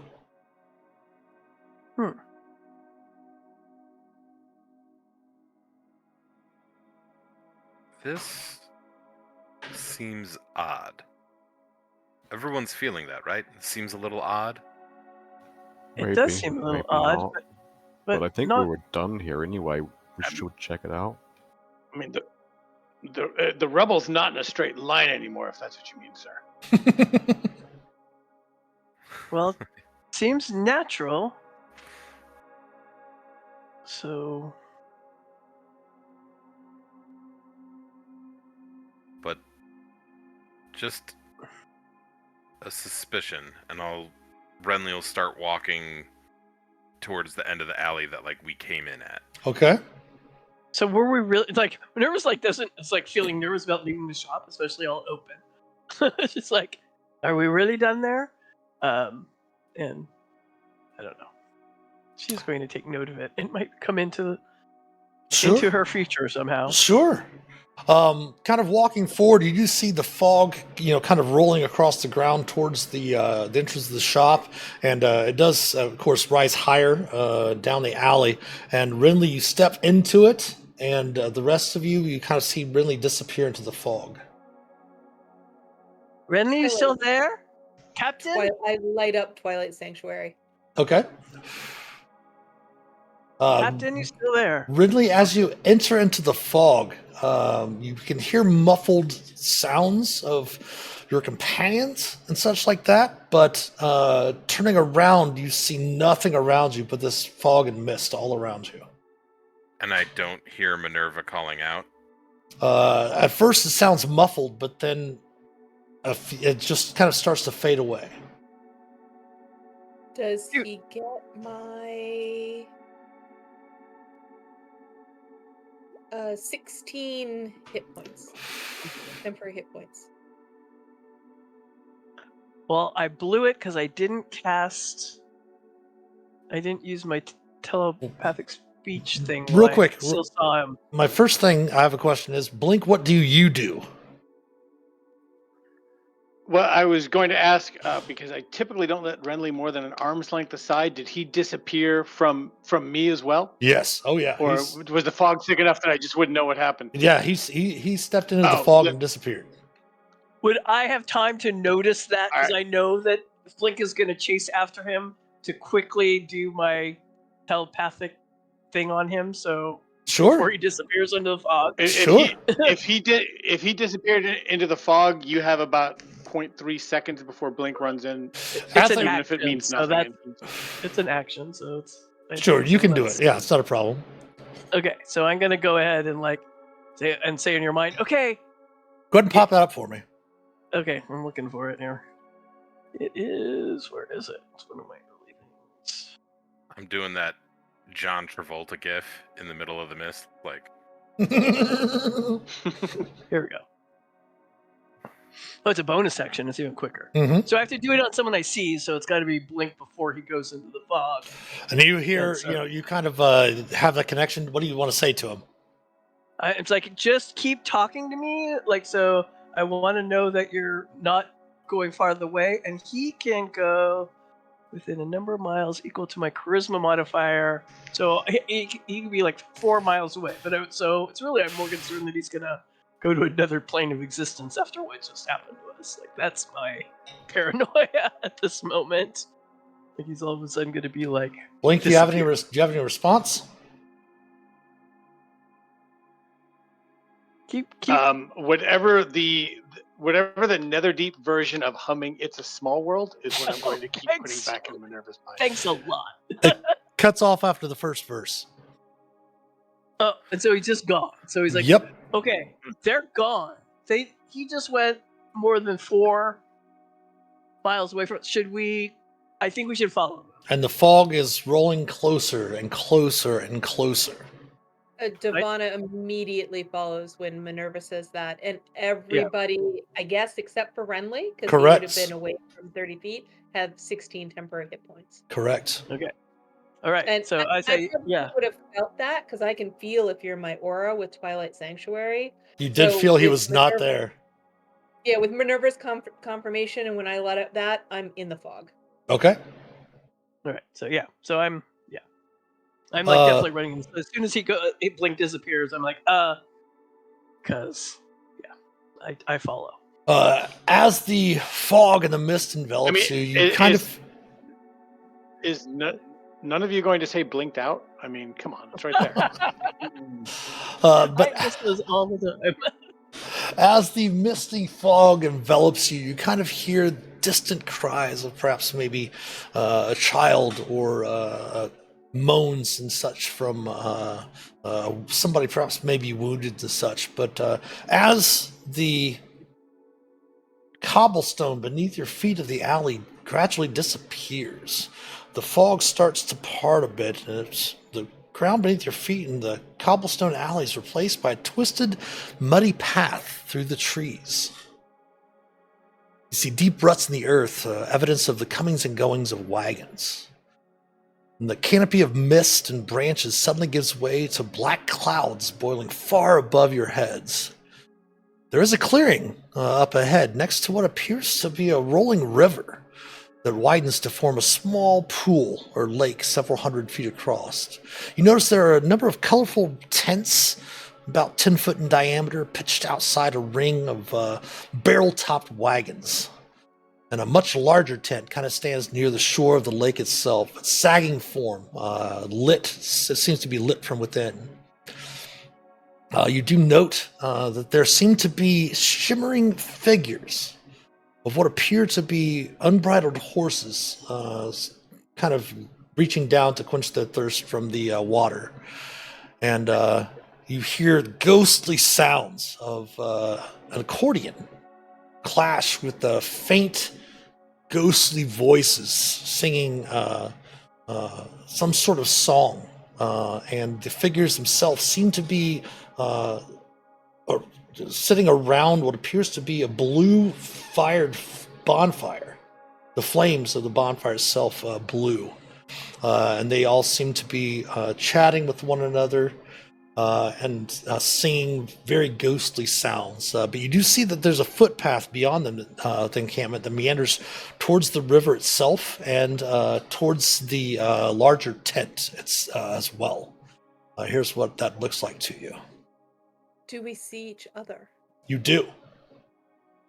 Is the bonfire lit? It seems to be lit with some sort of blue flame. So maybe that's our respawn point. Respawn. Take back your inspiration there, Agnoth. But very accurate point, because Das is just like, well, where are we now? This is certainly not the city of Neverwinter. Nope. And Are we all together again, though? Mm-hmm. So Blink is now he's telepathic in distance. Yes, I would have got that first. I would have started hearing it's a small world. I'm like, okay. And We're all Renly, together, thank goodness. Mm-hmm. you get my 16 hit points. Temp. Thank you. Blink. Minerva. Huh, Hey. well, I am not super familiar with Neverwinter, but I don't think we're there anymore. no. Are we on Devana's parents' mountain? No. Devana. No.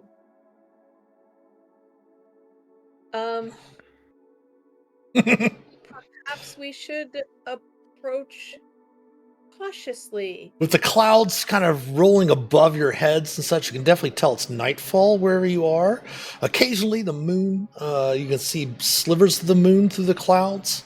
You do see a rather, perhaps in the distance, you do see a rather large mountainous range with a very large, tall mountain in the distance. But there's kind of like a vast forest kind of all around you as you're looking at this small little encampment. Did this seem like the nature of the kind of like of around Neverwinter? Like Neverwinter was warm because of the volcano. This place seems like it's like an alpine Correct. kind of Correct. location. Yep. As if we yeah, it's not even like we're outside Neverwinter. We are literally somewhere else. You definitely get that sense, yes. But it does seem to be like a world somewhere. It's not like a pocket plane or something. We can actually see sky and all of that. Yes, you can see the sky. Like as I mentioned, the clouds above you. You can feel the wind on your faces. Right. You actually hear the distant howls of perhaps wolves or something like that in the distance as well. But the figures that are around the fire don't even seem to note that you're there. Are they all ghostly, or are there some that look like they're living? Blink? They look like echoes.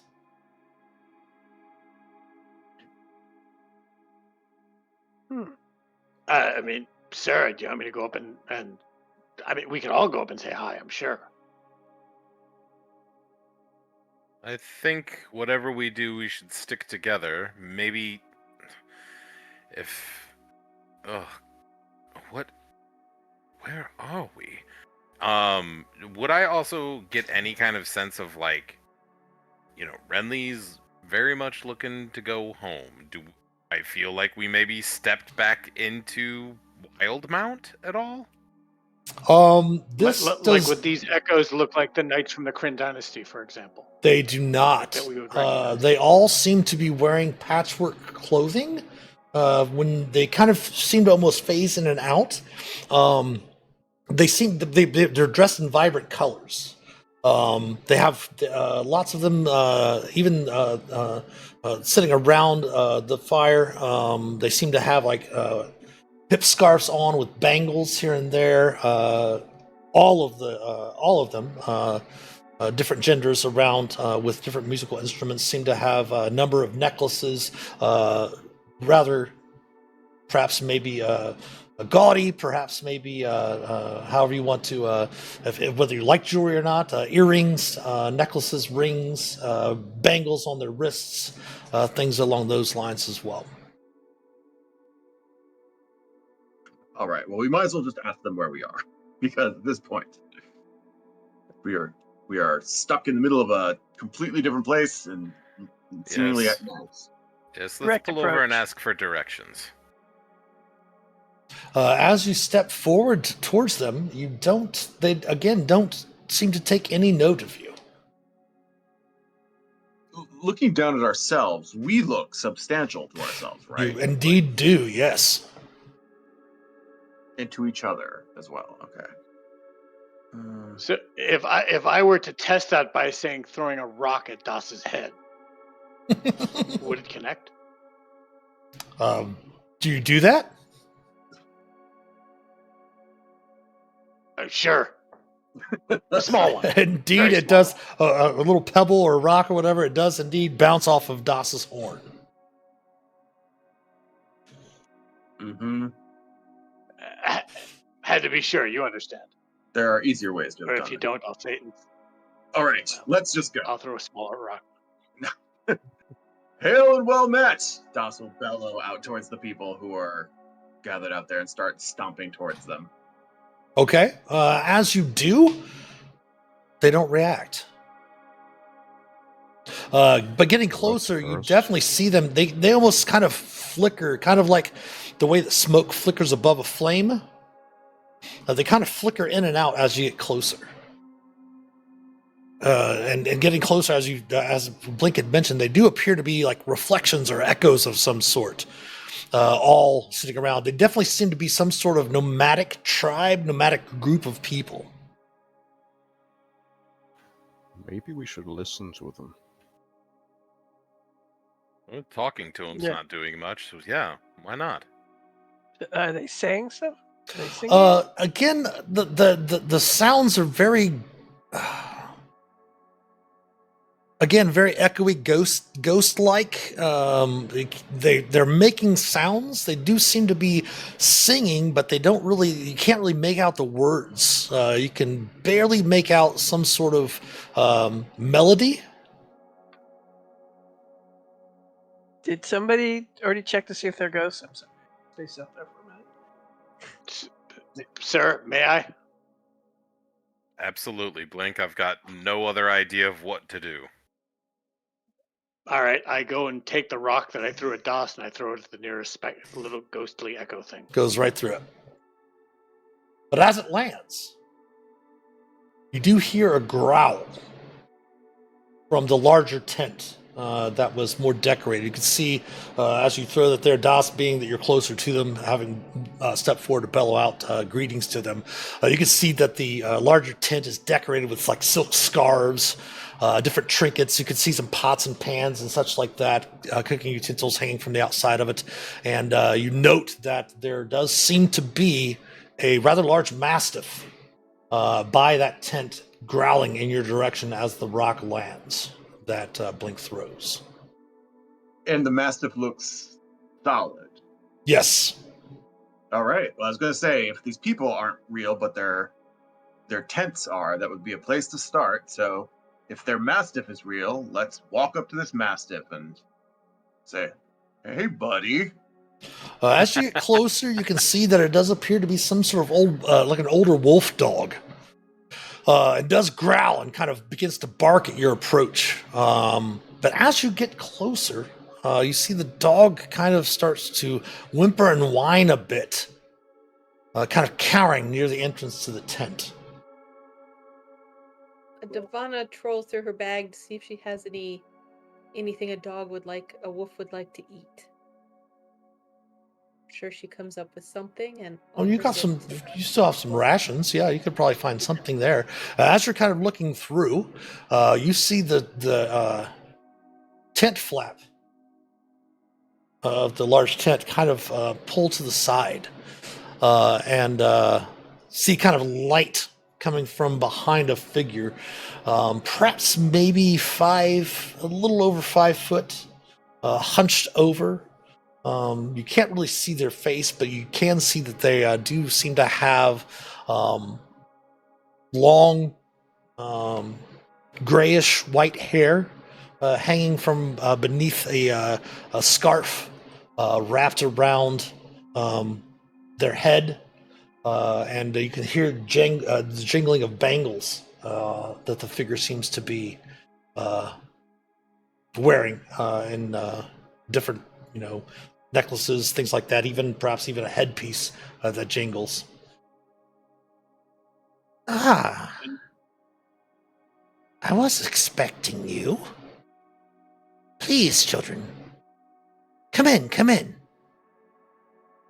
You definitely have questions, and I might have the answers. Would you care for a bit of tea, Poppets? I am Madam Eva, and I might have some of the answers you seek. And on that note, we are going to be having an ad break come up here shortly. So we're going to take a small little ad break right there. And on the other side of the ad break, we'll have the players come back and chat with this Madam Eva to see what's going on and find out where they're at and what's happening. So stick around, use the restroom, stretch your legs, grab some drinks, grab some snacks, and we will be back on the other side of the ad break. So we'll see you then.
All right, welcome back, everyone, to this side of the ad break. Make sure to start our captions again. So, this older woman, hunched over a bit, mentioned that her name is Madame Eva. And again, she says, I'm sure that you've come seeking answers. I might be able to answer some of them. But we will see. Again, would you care for some tea, puppets? Well, I'm a little parched. I don't know about you guys. I'd love some It'll tea. do. Oh, I don't make it a habit to have tea with strangers. My name's Captain Renly, and you are? Madam Eva? Madam Eva. Eva of Neverwinter? She cackles a bit and says, come in, dear child. And she kind of pulls back the curtain, and you can see as the light kind of hits the side of her face, you can definitely see she's probably about maybe 70 or 80 years old, hunched over a little bit, fingers fairly almost skeletal-like in her appearance, as the light from the inside of the tent kind of strikes her profile. Tell it, Eva. What's the story of your ghostly companions out there in your front yard? Oh, don't worry, Hobbit. They won't bother you. Who are they? My people, the Vestani.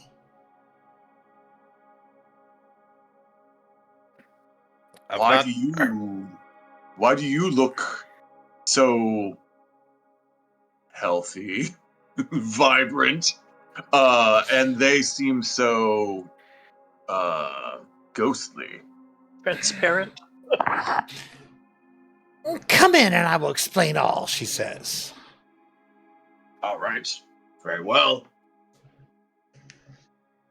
And she she smiles at you with a kind of a not really toothless grin, Devana, but you can see that some of her teeth are missing a little bit. But she smiles at you as she points to the bone that you pulled out of your bag to throw to the dog.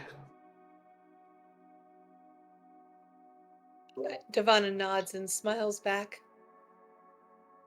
And tossing the bone to the dog. I it does, put a hand on Randy. Sorry. Go ahead, Mitch. I was just saying, the dog does take the bone and does stop whimpering and whining, and does start gnawing on it, and kind of lays down at the ground, crosses its paws over the bone, and starts gnawing on it quietly. Go ahead, Ridley, or go ahead, Blink. I just put my hand on Renly's shoulder and say, "You don't go first, sir.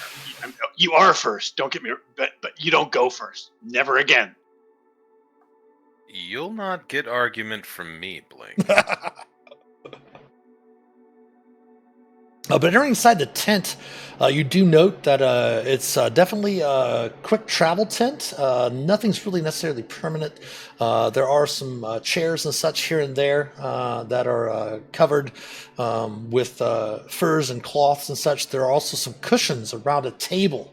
A low lying table towards the middle. You do note that there's a area back towards the back with some hanging scarves and very thin veils and curtains and such behind, where you can make out some candles and such burning back there. There does seem to be some sort of area where someone could sleep, like a bed, makeshift bed in the back, as well as some trunks and some smaller, larger trunks throughout the room.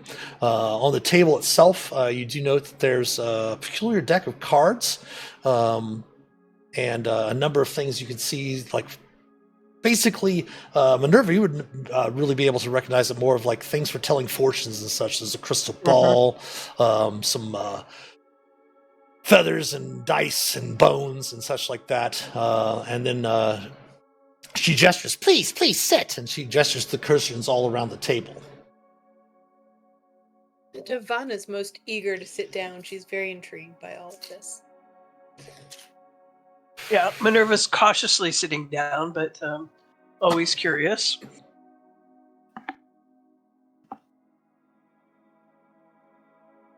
Yes, let's move over to that. Blink stays by the door with eyes on the Vistani because I don't trust them not coming in. We'll move over to that scene so that the viewers can see what you see. You see the person known as Madame Eva kind of, she goes over to one of the chests, like the trunks and such. She opens it up and you can see her pull out, grab a rag and kind of clean out some teacups. And then brushes off some saucers and such and brings them over and sets one down in front of each one of you. She walks over to the fire. You can see there's a fire burning kind of in the center, most of the smoke rising up through the center of the tent. She goes over and checks a little kettle that she has there, grabs a small pouch from another trunk, comes over, and you can see her pull tea leaves out and sprinkle them down into each one of your glasses, and grabs a cloth and picks the kettle up off the fire and proceeds to come around fairly slowly. Her back hunched over a bit, but goes to pour water in everyone's teacup in front of them. Do you need help? Sorry. Oh no, go ahead. Do you need any assistance? As she comes over to you first, Minerva, and you might like reach to help her out when you're asking her that, and she like slaps at your hands. No, dear, I've got it, Puppet. And she walks around and pours the tea. And as the hot water hits the tea leaves, you can just see the steam coming off of the cup, and kind of starts to fill the room with a little bit of a haze. Again, the smoke from the fire itself going up through the center of the tent, but just a kind of a slight haze kind of fills the chamber, and the aroma from the tea itself is just captivating. Well, drink up.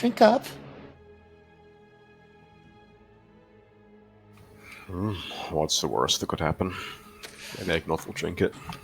She says, I can't read your leaves until you've drank what you drink the tea. Oh, it's that. Sure. May I ask how you were expecting us, as you said? Madame Eva sees a lot.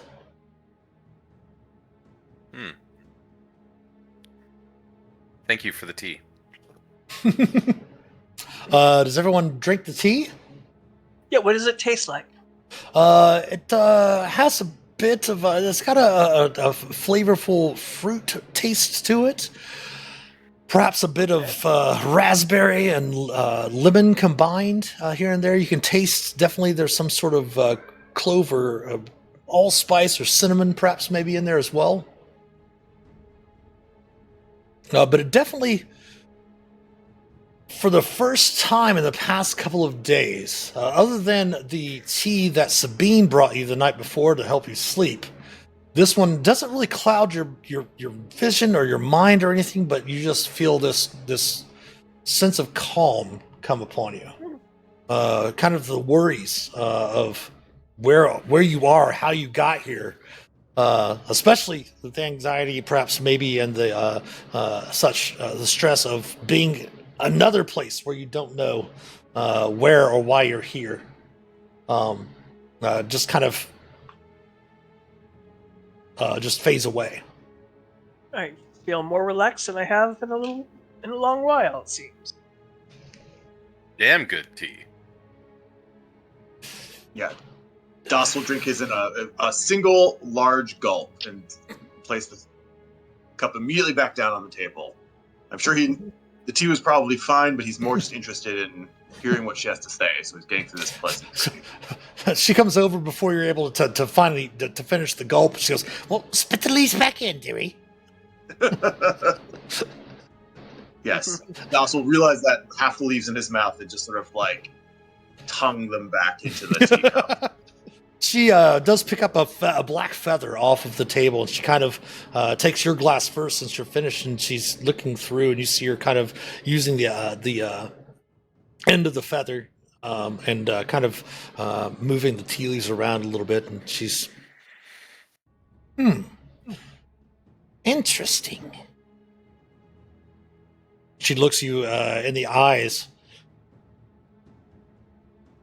A world fraught with battle.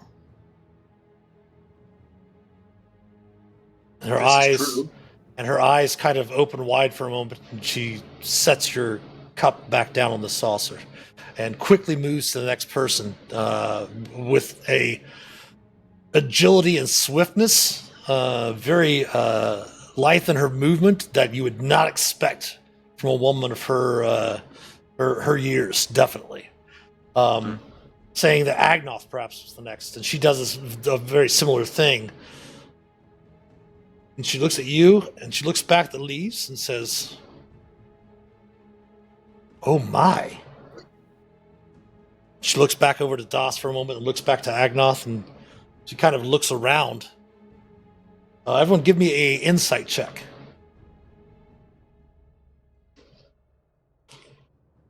Agnoth, you know exactly what she's doing. She's looking for someone that's not here. Oh, there is one who was kind of with us, but kind of not, called Magden Ironstrike, a dwarf, I think. He's passed. And she looks you in the eyes and says, "He is here. With you." And she sets the cup down back in front of you. And she goes around to each one of you, to Captain Renly, and to Blink, and to Devana and Minerva, and kind of discusses, you were, I see deep waters all around the five of you. Yes.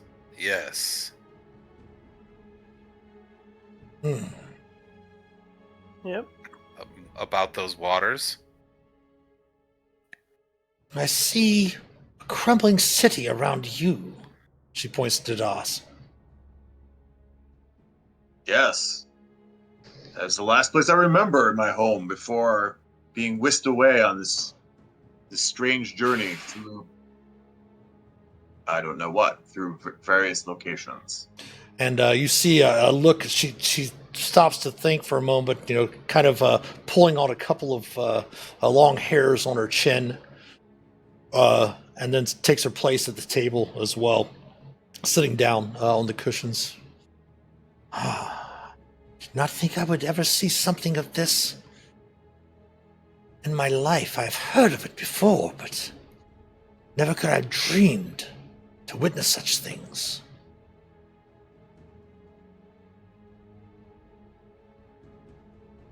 Such things as, you mean the waters? Oh, as you. The balance has indeed blessed us, she says. There must be something on the horizon to have created you.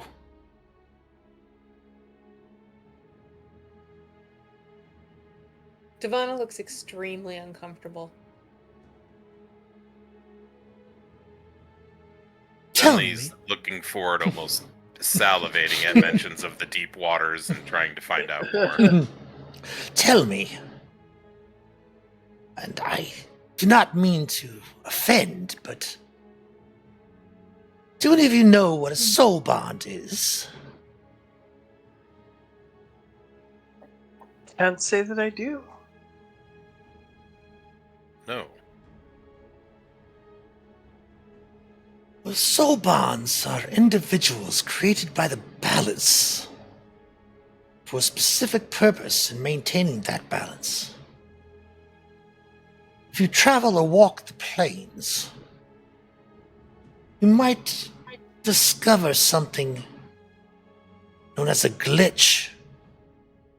Different souls, variants of one another, but the same soul in different parts of the multiverse. Soul bonds, their creation that ancient scholars spoke of, are very similar but not the same. Soul bonds are aspects of extremely heroic individuals that have been peeled from their original soul destined for a single purpose. As she looks around to all of you. So, what you're saying is we are not who we think we are. You are. But whatever happened to you, she points over to Das, when you left that crumbling city, your true self remained behind to fulfill whatever heroic destiny you had.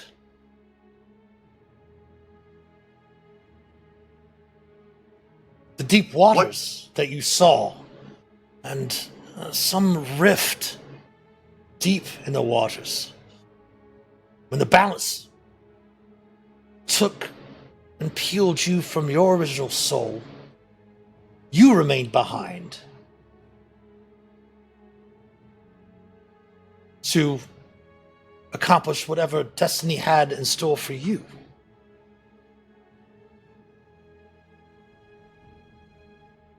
And she kind of glances around. You can definitely see that she's waiting for any questions as this all settles into your heads. What's our purpose? That I do not know. The purpose is usually revealed over time. Never concise, usually cryptic.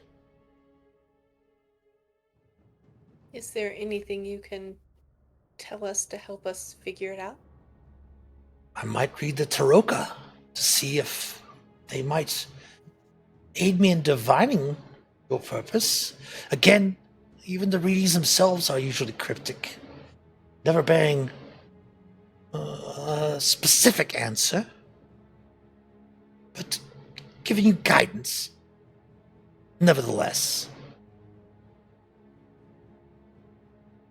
Guidance is good. Our cleric does love guidance.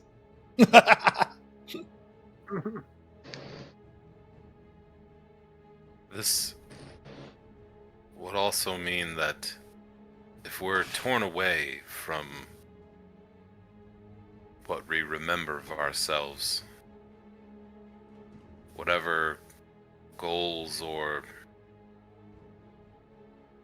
attachments that they had are no longer our purpose, right? They are still real. You feel the attachments of your original souls, of course. But through they live on. distance. They live on, accomplishing whatever destiny your original soul had laid out for it. Was laid out for it.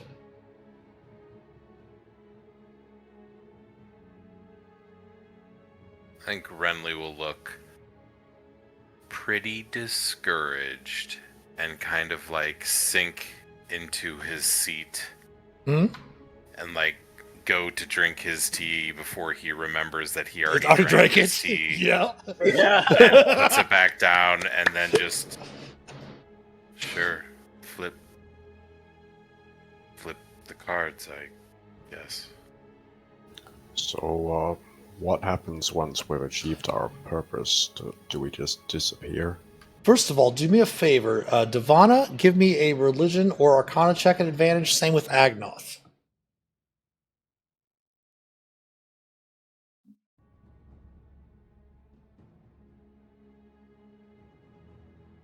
A 19 and a 20. Agnoth, it explains your horrible mortal dread dream. Devana, between you and Agnoth, you could probably surmise that the reason why Agnoth had that dream was that they probably tried to attempt to raise Magdan from the dead, but he had no soul to come back to return to the body. And that was the reason why Agnoth had that dream, that he felt his soul was his very being was trying to be ripped from him. I'll lean over that and whisper to Agnoth, I think you might have that dwarf's soul. Like you guys share a soul. And as you whisper that to Agnoth, answering Agnoth's question, she says, I have not heard in recorded memory an instance of a soul bond being reconciled with its original soul. Not that it's impossible, but it's not been recorded anywhere that I've known. You must have been created for a very, very specific, great purpose, as if indeed you were created by the balance. In many words, they are called by different names, perhaps a high god, something of that nature that leaves primordials and such in charge of different planes and worlds to seek balance, so that good nor evil, nor law nor chaos overtakes the other. That souls can pass through their life and on to the afterlife beyond, destined for where they are to go. Relax. They're not. No one's after Devada. There isn't.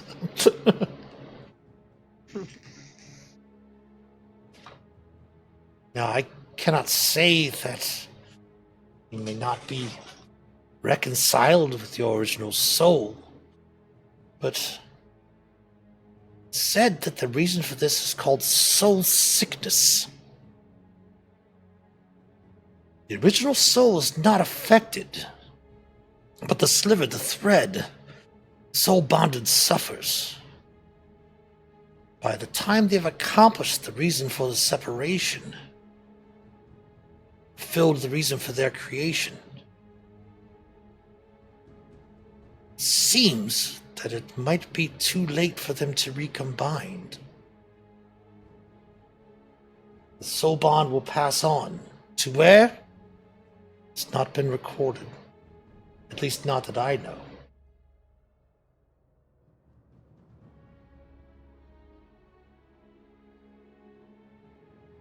So you're saying we exist for some singular purpose? It seems so, Paladin of Kirjoleth.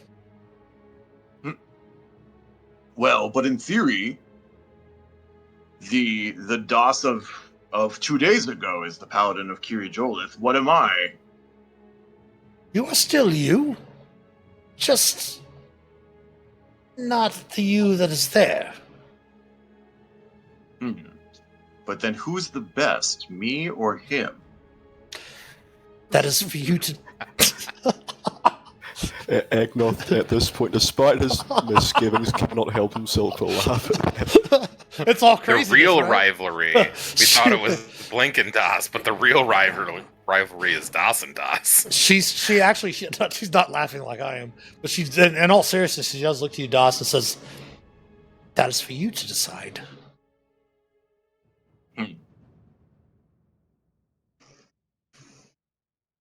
Well, then you say you have cards to lay for us. I can? What will they tell us? I can't tell you exactly what they will tell. Their meanings are each different. But please, everyone, join hands.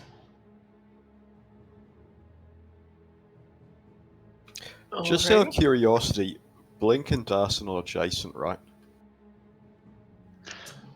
Blink was over at the door making sure the Vistani don't come shiv us in the back. Right. She does motion for you to come back to sit down, Blink. Yeah, that's what she would do.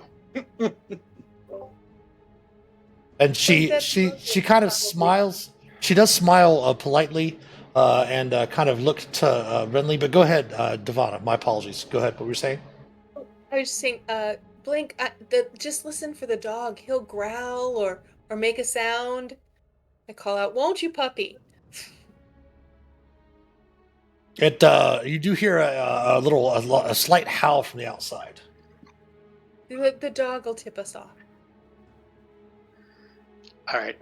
Blink will walk over, sit next to Renly, leave his echo at the door, and do Okay. the 2-finger tap to the side of the temple and put his consciousness in the echo, looking out of the Vistani. Okay. And once everyone joins hands, you do note that she shuffles the deck of cards, and she lays them out in the configuration that you can see there in the Roll20 room. She takes the first cards. You do note that she puts her hand on the crystal ball with the candles lit on the table for a few moments, and then she opens her eyes and reaches out and flips over the very first card. Mercenaries. To protect or conquer? Perhaps both. This card represents you, she says, as she looks around at all of you. Protectors or conquerors?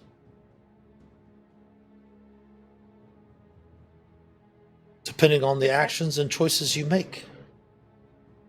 Protectors. What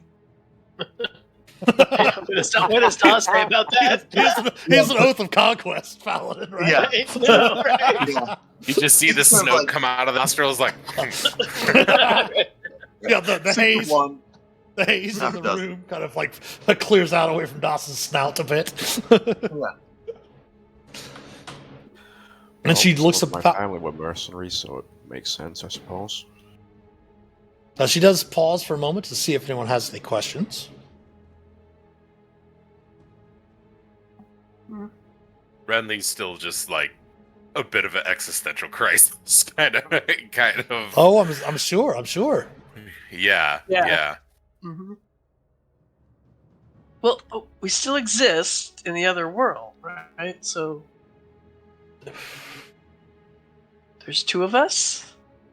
Does that mean there's 4 of Blink? I don't know. Don't even get started down that.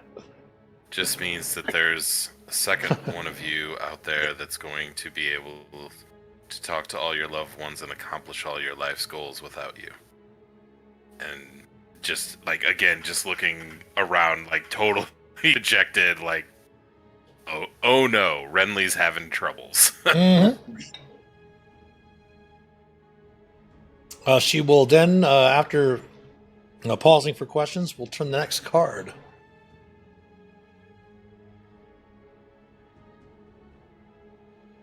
The innocent, she says. The innocent. Who you are to protect. Could be a specific person or a number of people. It could be those that know of their peril, or those that are in peril without their knowledge. Whether you protect them or conquer those that threaten them, that path still remains unseen. I mean, is it possible to do both? I would not know. This path is yours to walk. That might be a question that you would ask yourself, Puppet, she says.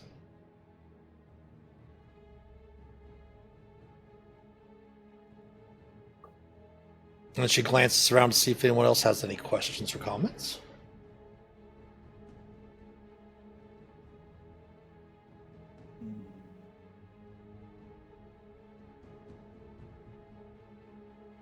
No. Devon is just looking around like she knows which innocents she's protecting, and that's this group. Okay. Then she will flip over the next card.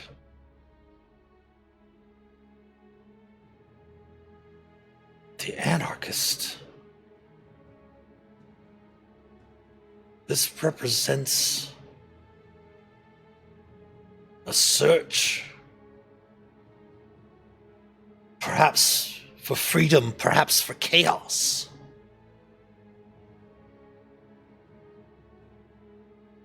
Hey, Big Booty Hole, thank you so much for stopping by. Very much appreciated. Yo, yo, yiggity, yo. What the search is for? Perhaps to find order in the chaos? To remedy something? To either burn the world or stop it from burning?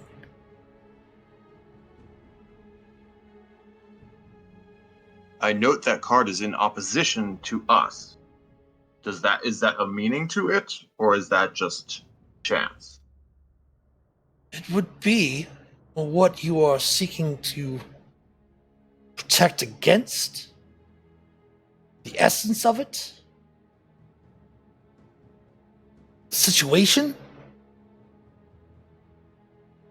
Beyond that, I cannot read more.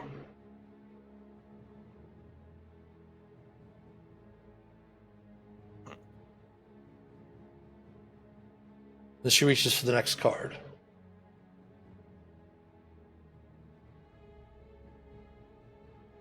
You see her kind of inhale, fairly a quick, short inhalation. Dark Lord. Uh-oh.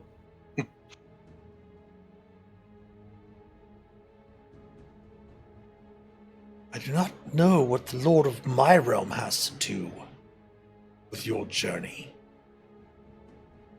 Friend or foe? I do not know. Who's the lord of your realm? The Yeah, devil. who's this guy?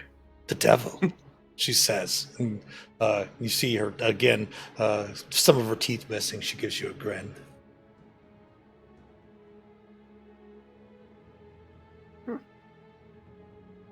Could be an ally or could be an enemy. Perhaps involved in what the anarchist represents.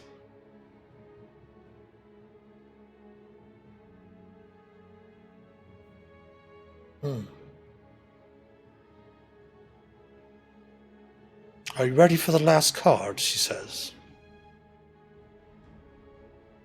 Sure. We are not afraid, Madam Eva. She flips it over, and everyone please give me a charisma, or no, I'm sorry, a wisdom saving throw. Oh my. As she shrieks and shudders. You all have +3 to this as well, too. I was going to use my inspiration. I should have. Forgot to add that. Don't use my inspiration. Thank you. I'm going to do that. And I needed to. Blink is the only one that made the save. Because, of course, Blink is blind and deaf to what's going on at the table as he's concentrating through the echo, looking out at the Vistani around the fire.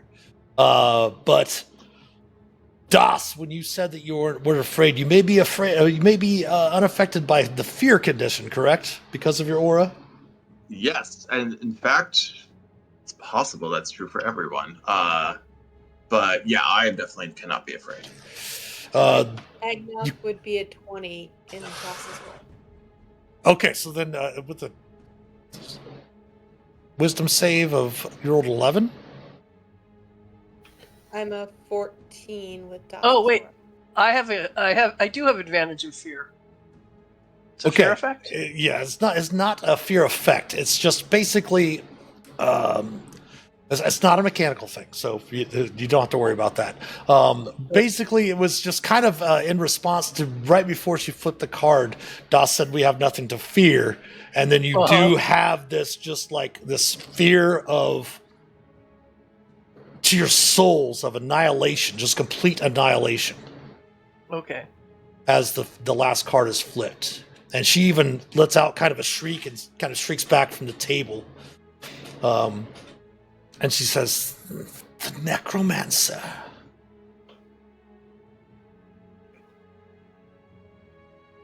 seeking to create unlife from life.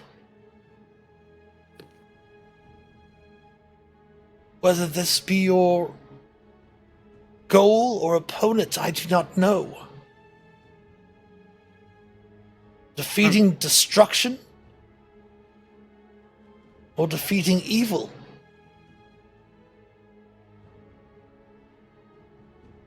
That is the purpose of that card.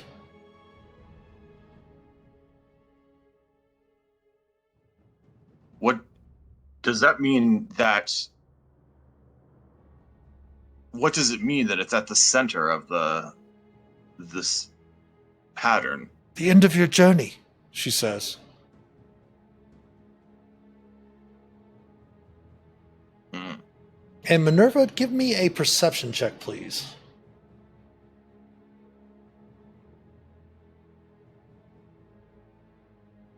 Nice. 13. Your hip, you feel a small vibration on your hip Like the from your The eye? from your pouch. Opening up Is your it the- pouch, you do note that the eye that's in your pouch is basically rolling around inside your pouch. is it pointing anywhere? No, it is not. It just seems to be pointing, looking in all different directions. Ooh. This eye is looking for something. And it focuses, Or it stops right before you can speak to your companions, and it focuses on you specifically. Uh-huh. And give me 1 second here. I have this over here. Da-da-da.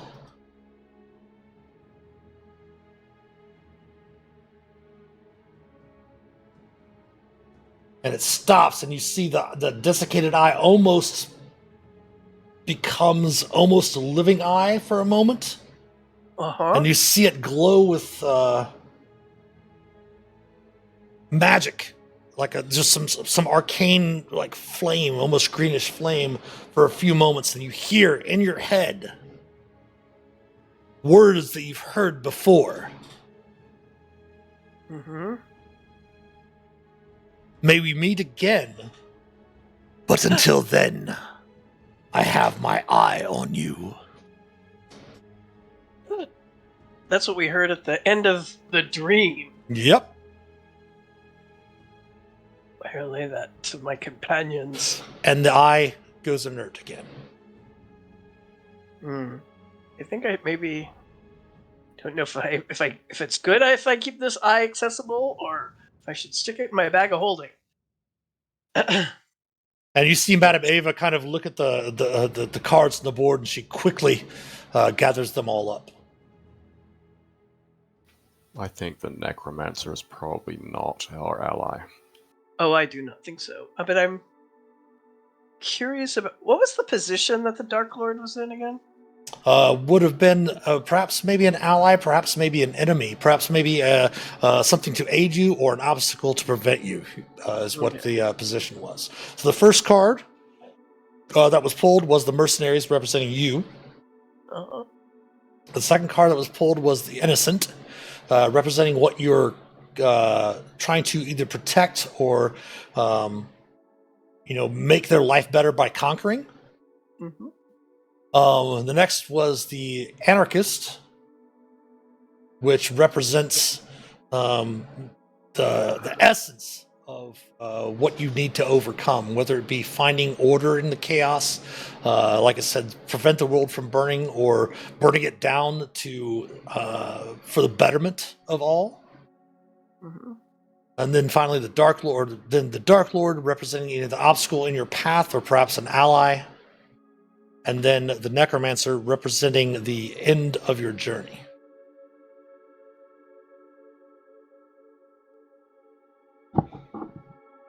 And Madame Ava, you think the Dark Lord represents the Dark Lord here? Perhaps, but I'm not sure. And again, she like I said, she quickly gathers them up and shuffles them, and then you see her rush over again, finding a small box and puts the cards in the box. And as she shuts it, She shuts the latch on it, closes the latch, and you see her kind of like give a little, warding off like the evil eye type of thing to the box itself.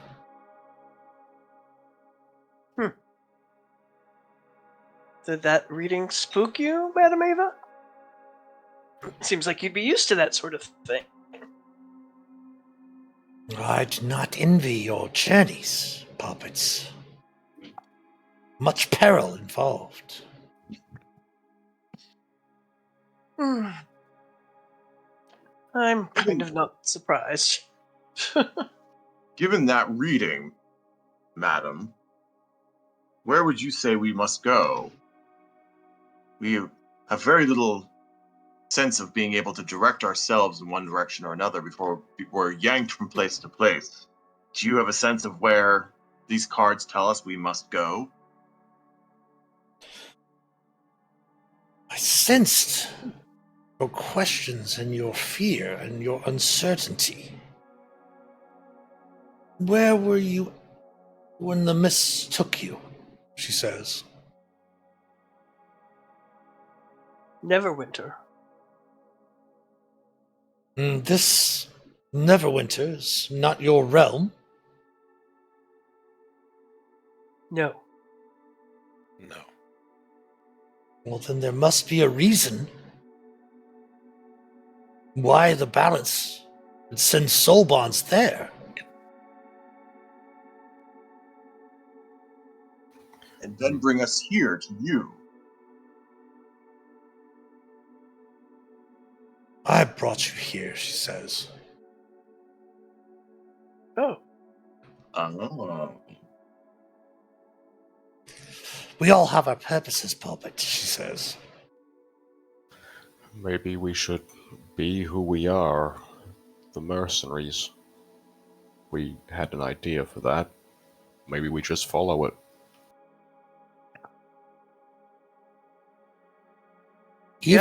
Even the tree of life needed to be planted and grow and bloom. Perhaps that is what you should do, she says. Bloom where you were planted.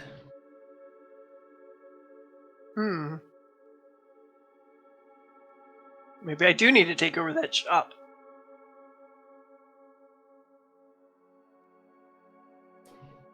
Perhaps, yeah. What of...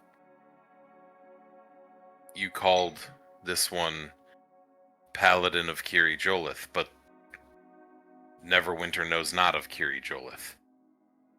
What of that? What of... And I'll gesture to Divana. What of their deity? What of sources of power that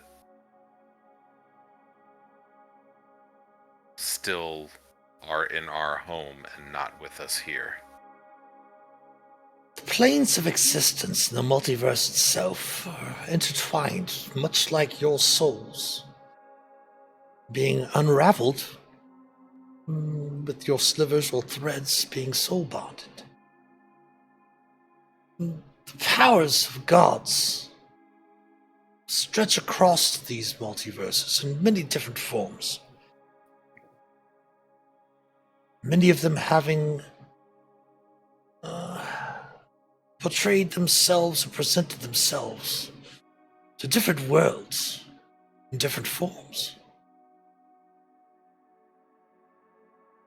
Perhaps there are gods in the realms that you will find yourself that you can use to draw upon the reservoir, whether it be your god of war, is it? She says to Das. Some form or fashion. Perhaps that essence of your deity also lies in a deity of this Neverwinter?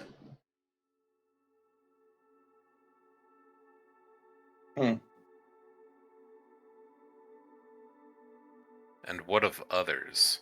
And Renly will reach behind him and like pull out from kind of behind his cloak or his coat and place a small tome on the table. Your What of patrons, others that grant power? your patrons, of course, still grant you your power. I'm not saying for you to in any way to seek the worship of another deity. All I'm saying is that be mindful of where you are. Your gods should still grant you your powers.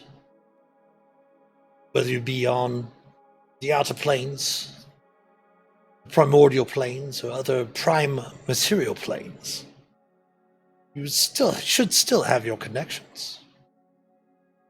Everyone also give me an insight check.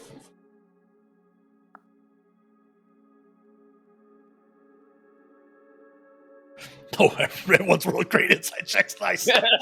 Yes. All right. We're all alive now. Completely. Das is still like. Tell me who Adal is in this world. Is his name Jeffrey? But Renly, Agnoth, Minerva, Divana, this completely explains the whole reason why the sendings, the messages, all of that, the monotone responses that took a while to actually sound as you hear each other, sounding and such like that, completely explains all of that.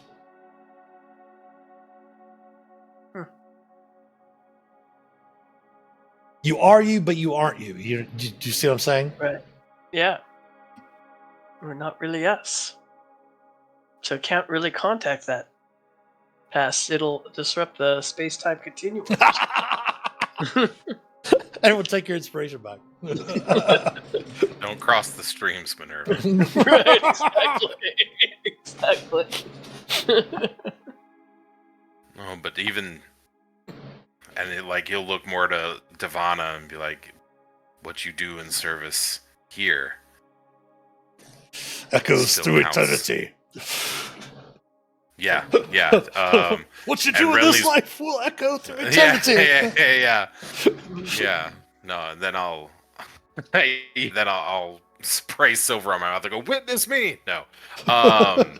And like Renly perks up for the first time since the saying that there's a connection, there's a pathway back to things. He's not like, even if he's cut off, he's not like completely cut off. Like completely reinvigorates his attitude. Like he was just leaning forward to the point where now he realizes he's almost at the edge of his chair and has to like compose himself to kind of sit back. Okay.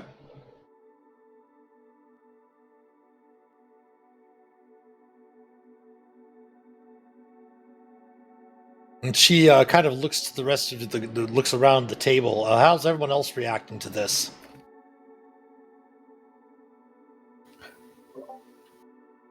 Divana's been fine since she knew this wasn't about her past. It was about everybody else's past. So she's good. Minerva's always calm. It's like one of her personality traits. I think she's just relieved that she's existing in another place. Like her life is going on there, and she's used to a little weirdness. It's not like she's not like giving up hope of ever returning to that life, but it's more like she's just relieved that she does still exist. And like she's taking care of the business over there. And she's like, and now we have to figure out what's happening here because there's something. And she's just, her curiosity's piqued about the eyeball. And, she'll do anything to get her hands on something rare or priceless. She feels this has something to do with that. So. Thank you for the follow, Anger IQ. Agnoth is looking very tired, but does at least feel some measure of peace about it. Like, things make sense now. There's, he knows what to do, isn't constantly having to figure out what's wrong. So, there's that. At least for now. I mean, evidently, given the cards we got, we'll have something go wrong eventually. But until then, we just wait and see. Oh my goodness, we just got raided. Thank you very much, Blue Cottage D&D. 20 people coming in.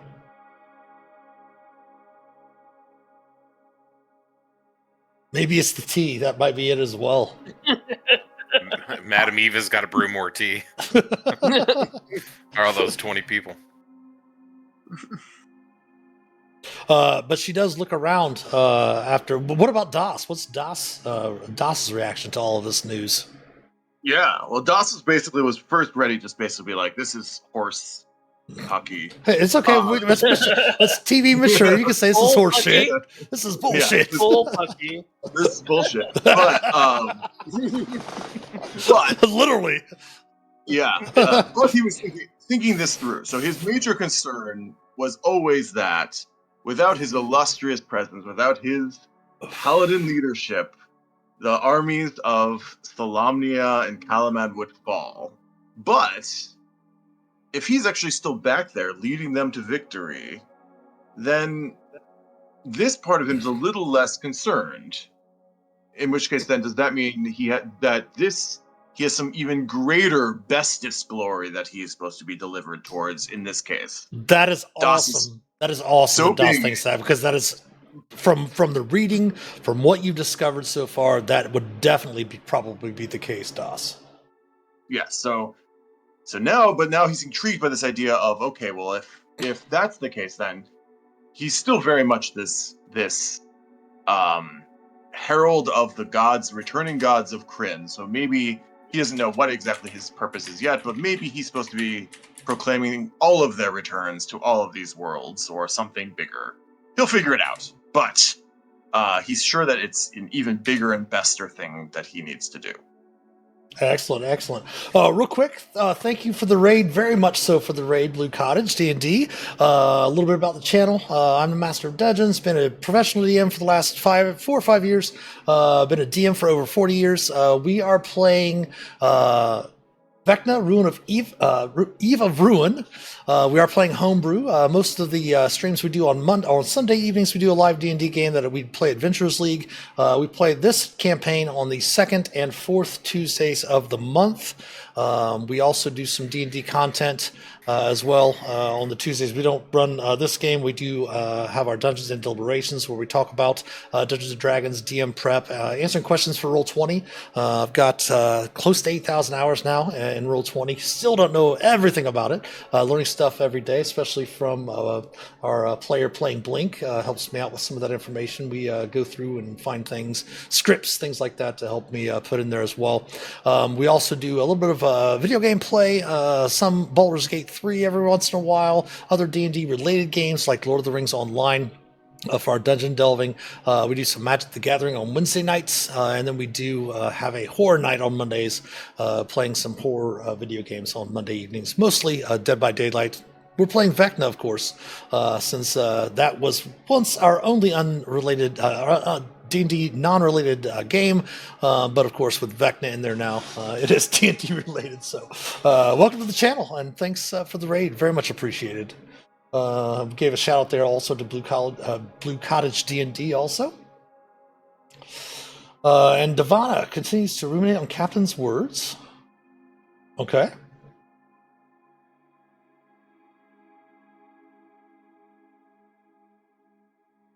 All right.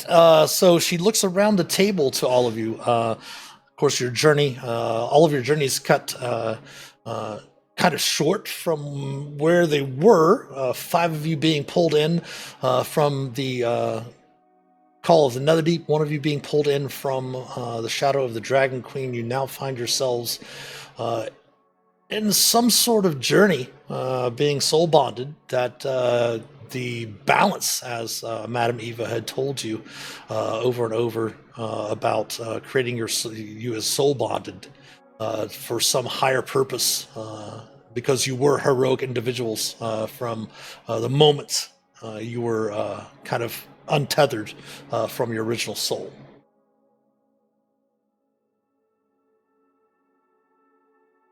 It's getting the best.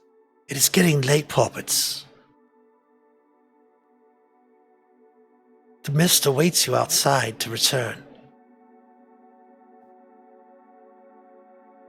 As I said before, it's never been done, but I can sense the heroic nature in each of you. If it can be, and you can be reunited with your original souls, I have no doubt that would be you. But we do have an ad break coming up, so we're going to take a small little break here, and we'll be back on the other side of the ad break. So please stick around. We'll be back in a few.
All right, back on the side of the ad break.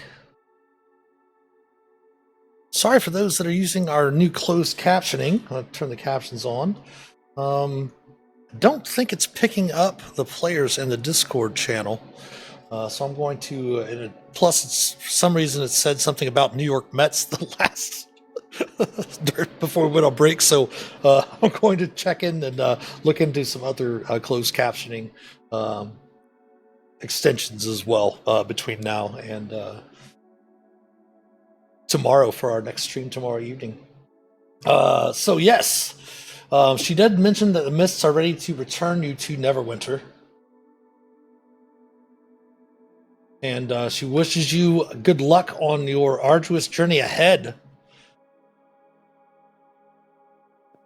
And hopes that you might one day meet again. Yeah, that tea was very calming.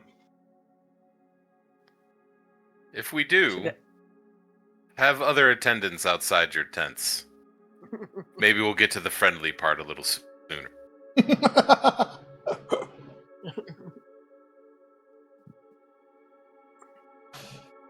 Thank you for the tea. And she smiles her, toothless smile. And Literally and figuratively. And gives you a wink.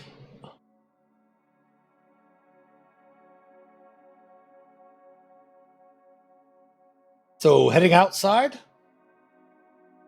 Or do you have Back any other into questions? The mist. I'll start walking towards the mist and then stop and look back at Blink and say, I'm not supposed to go first though, am I? Fair enough. Never, sir. Not even back to Neverwinter. Well, looks I like will for leave now, my. wherever. I'm leaving my echo with you, and I'm going first. I know the echo would disappear, but Blink wouldn't know that. Blake forgets that sometimes, right? Wherever we're going, it looks like it'll be together for a while. You all right with that? And you'll look up at Das. Well, who knows what's ahead of us now? So we can either fight against it or we can work with it. I know that I have great things ahead of me. And he will walk into the mist. Nice. Following Blink. Yep. Does everyone else follow suit? Yep. Tavon the dog on the head and follow into the mist. And this time, as you do, you do not hear the echoing cries or the children or the wounded or anything like that. It's eerily silent.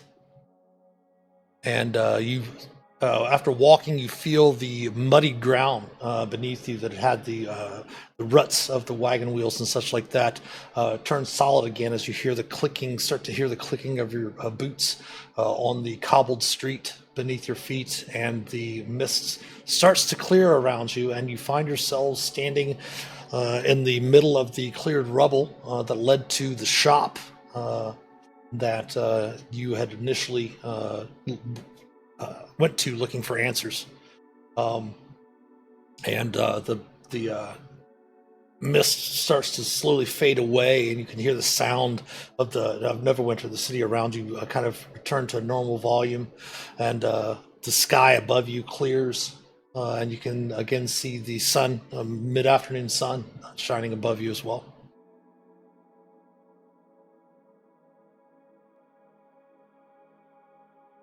I took an extra 30 seconds before going through just to make Blink worry and have fun with him.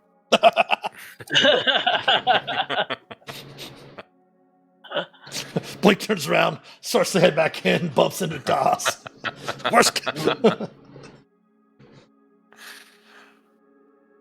No, well, that's an interesting morning field trip. I suppose... Huh. I don't know what I suppose. I can't be speechless. No. That wouldn't happen.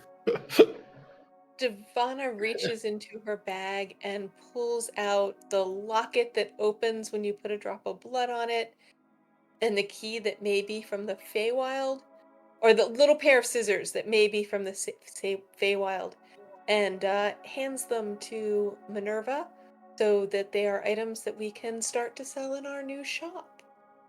Oh, nice. Fair Well, enough. we have to see how if we can take over that shop. I mean, do we just? Is there squatters' rights, or does somebody own it? That's the question. Well, that was one of We'll the have to go discussions, was actually trying to head to the Hall of Justice to Yeah. find out, perhaps maybe signing up as mercenaries, which was one of the other things you had talked about before Yep. heading to the Hall of Knowledge. Still, that idea of trying to get a audience, because you all coming back from the mists, having experienced the reading with Madame Ava and all of that, you basically realized that perhaps, well, even with Devana's passive insight, what that wasn't a dream that you experienced in the catacombs, in the nest of the Eldritch Eye. It wasn't a dream. It might have been, quote unquote, a alpha or beta test run to see if your souls were capable of being soul bonded by whatever the balance was that Madame Eva had mentioned. So it definitely was an experience that you all shared together. Well, if the cards say that to meet our destiny, we must be mercenaries, what better way than to actually sign up for the town that needs us to be its mercenaries? I suppose so. Das, you look familiar with enlisting. I will lead this town's mercenaries before the month is out. I like his confidence. Ugh. Feel like they're gonna mutiny against him first chance they get.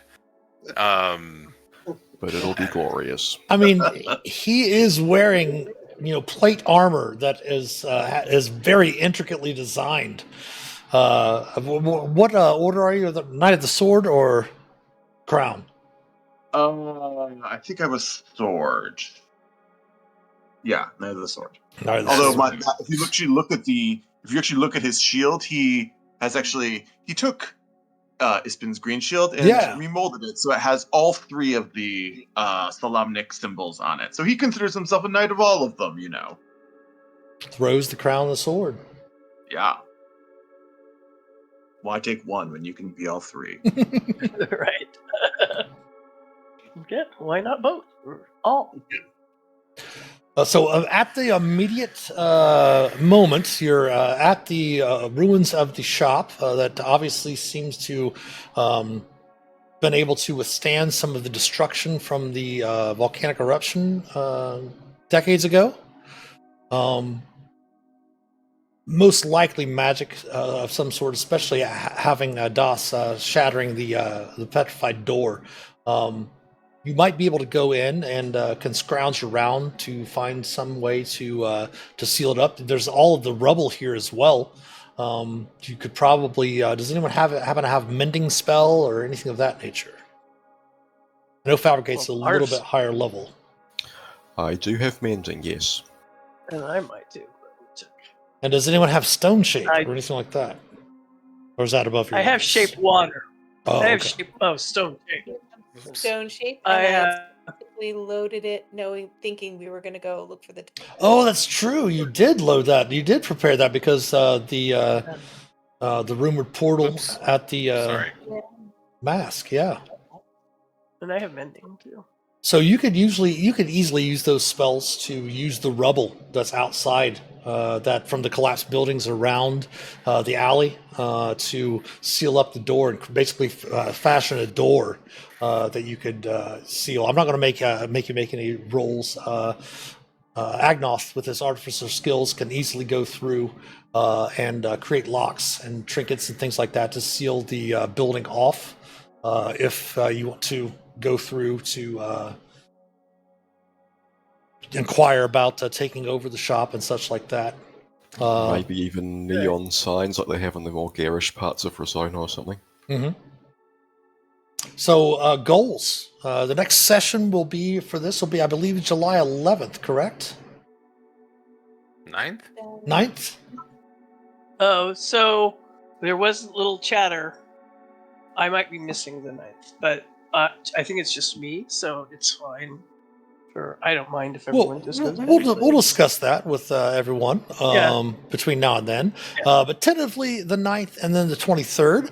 Of course, if you want to join our Master of Dungeons community Discord server, that link is in the About Us section below here as well. We're going to go ahead and we've got a number of things the characters want to do. Obviously, you can go ahead and seal up the shop without a problem. Discussion of heading to the Hall of Justice to figure out what's going on, about joining perhaps the militia of the Neverwinter Guard, perhaps finding out about taking over the ownership of the shop.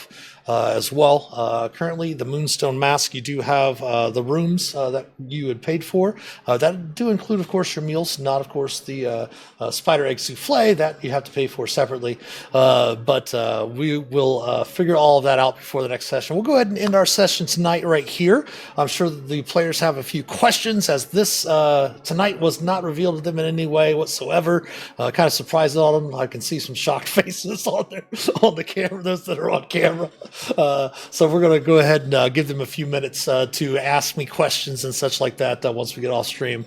But we will be back tomorrow night for a walk amongst the plains, playing some Magic the Gathering Arena, and then back on Thursday and Friday for our 8 p.m. stream on Thursday for our dungeon delving, most likely playing some Lord of the Rings Online.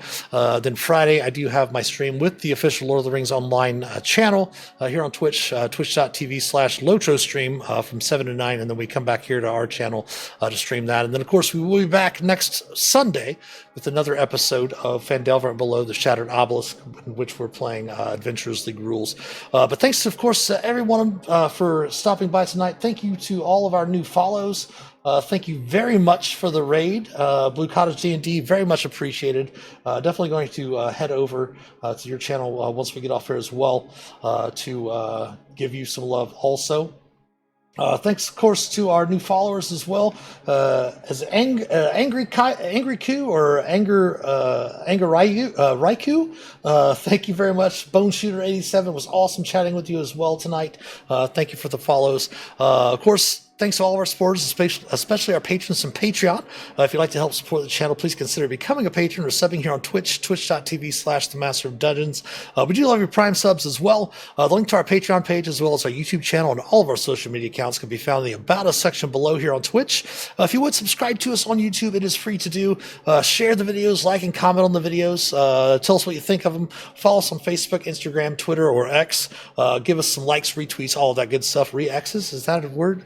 Every sub, like, and share does help us immensely. Discord server down below, we can help shape an accepting, caring, and inclusive D&D community. The merch store is also open, so check that out. Things like that, as well as some glassware. But thank you all for watching tonight. Have a great rest, and we will see you next time. Until then, take care and happy adventuring.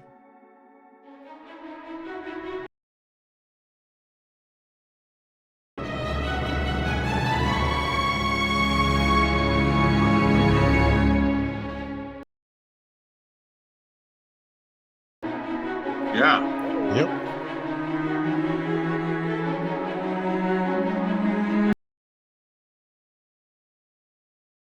Look like a few stuck around for a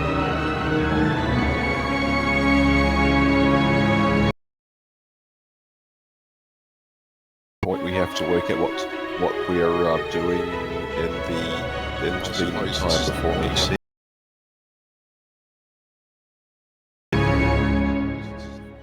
You mean, like, essentially, are we picking up town guard and we've already done a few things for them, or is that what you mean? We still have time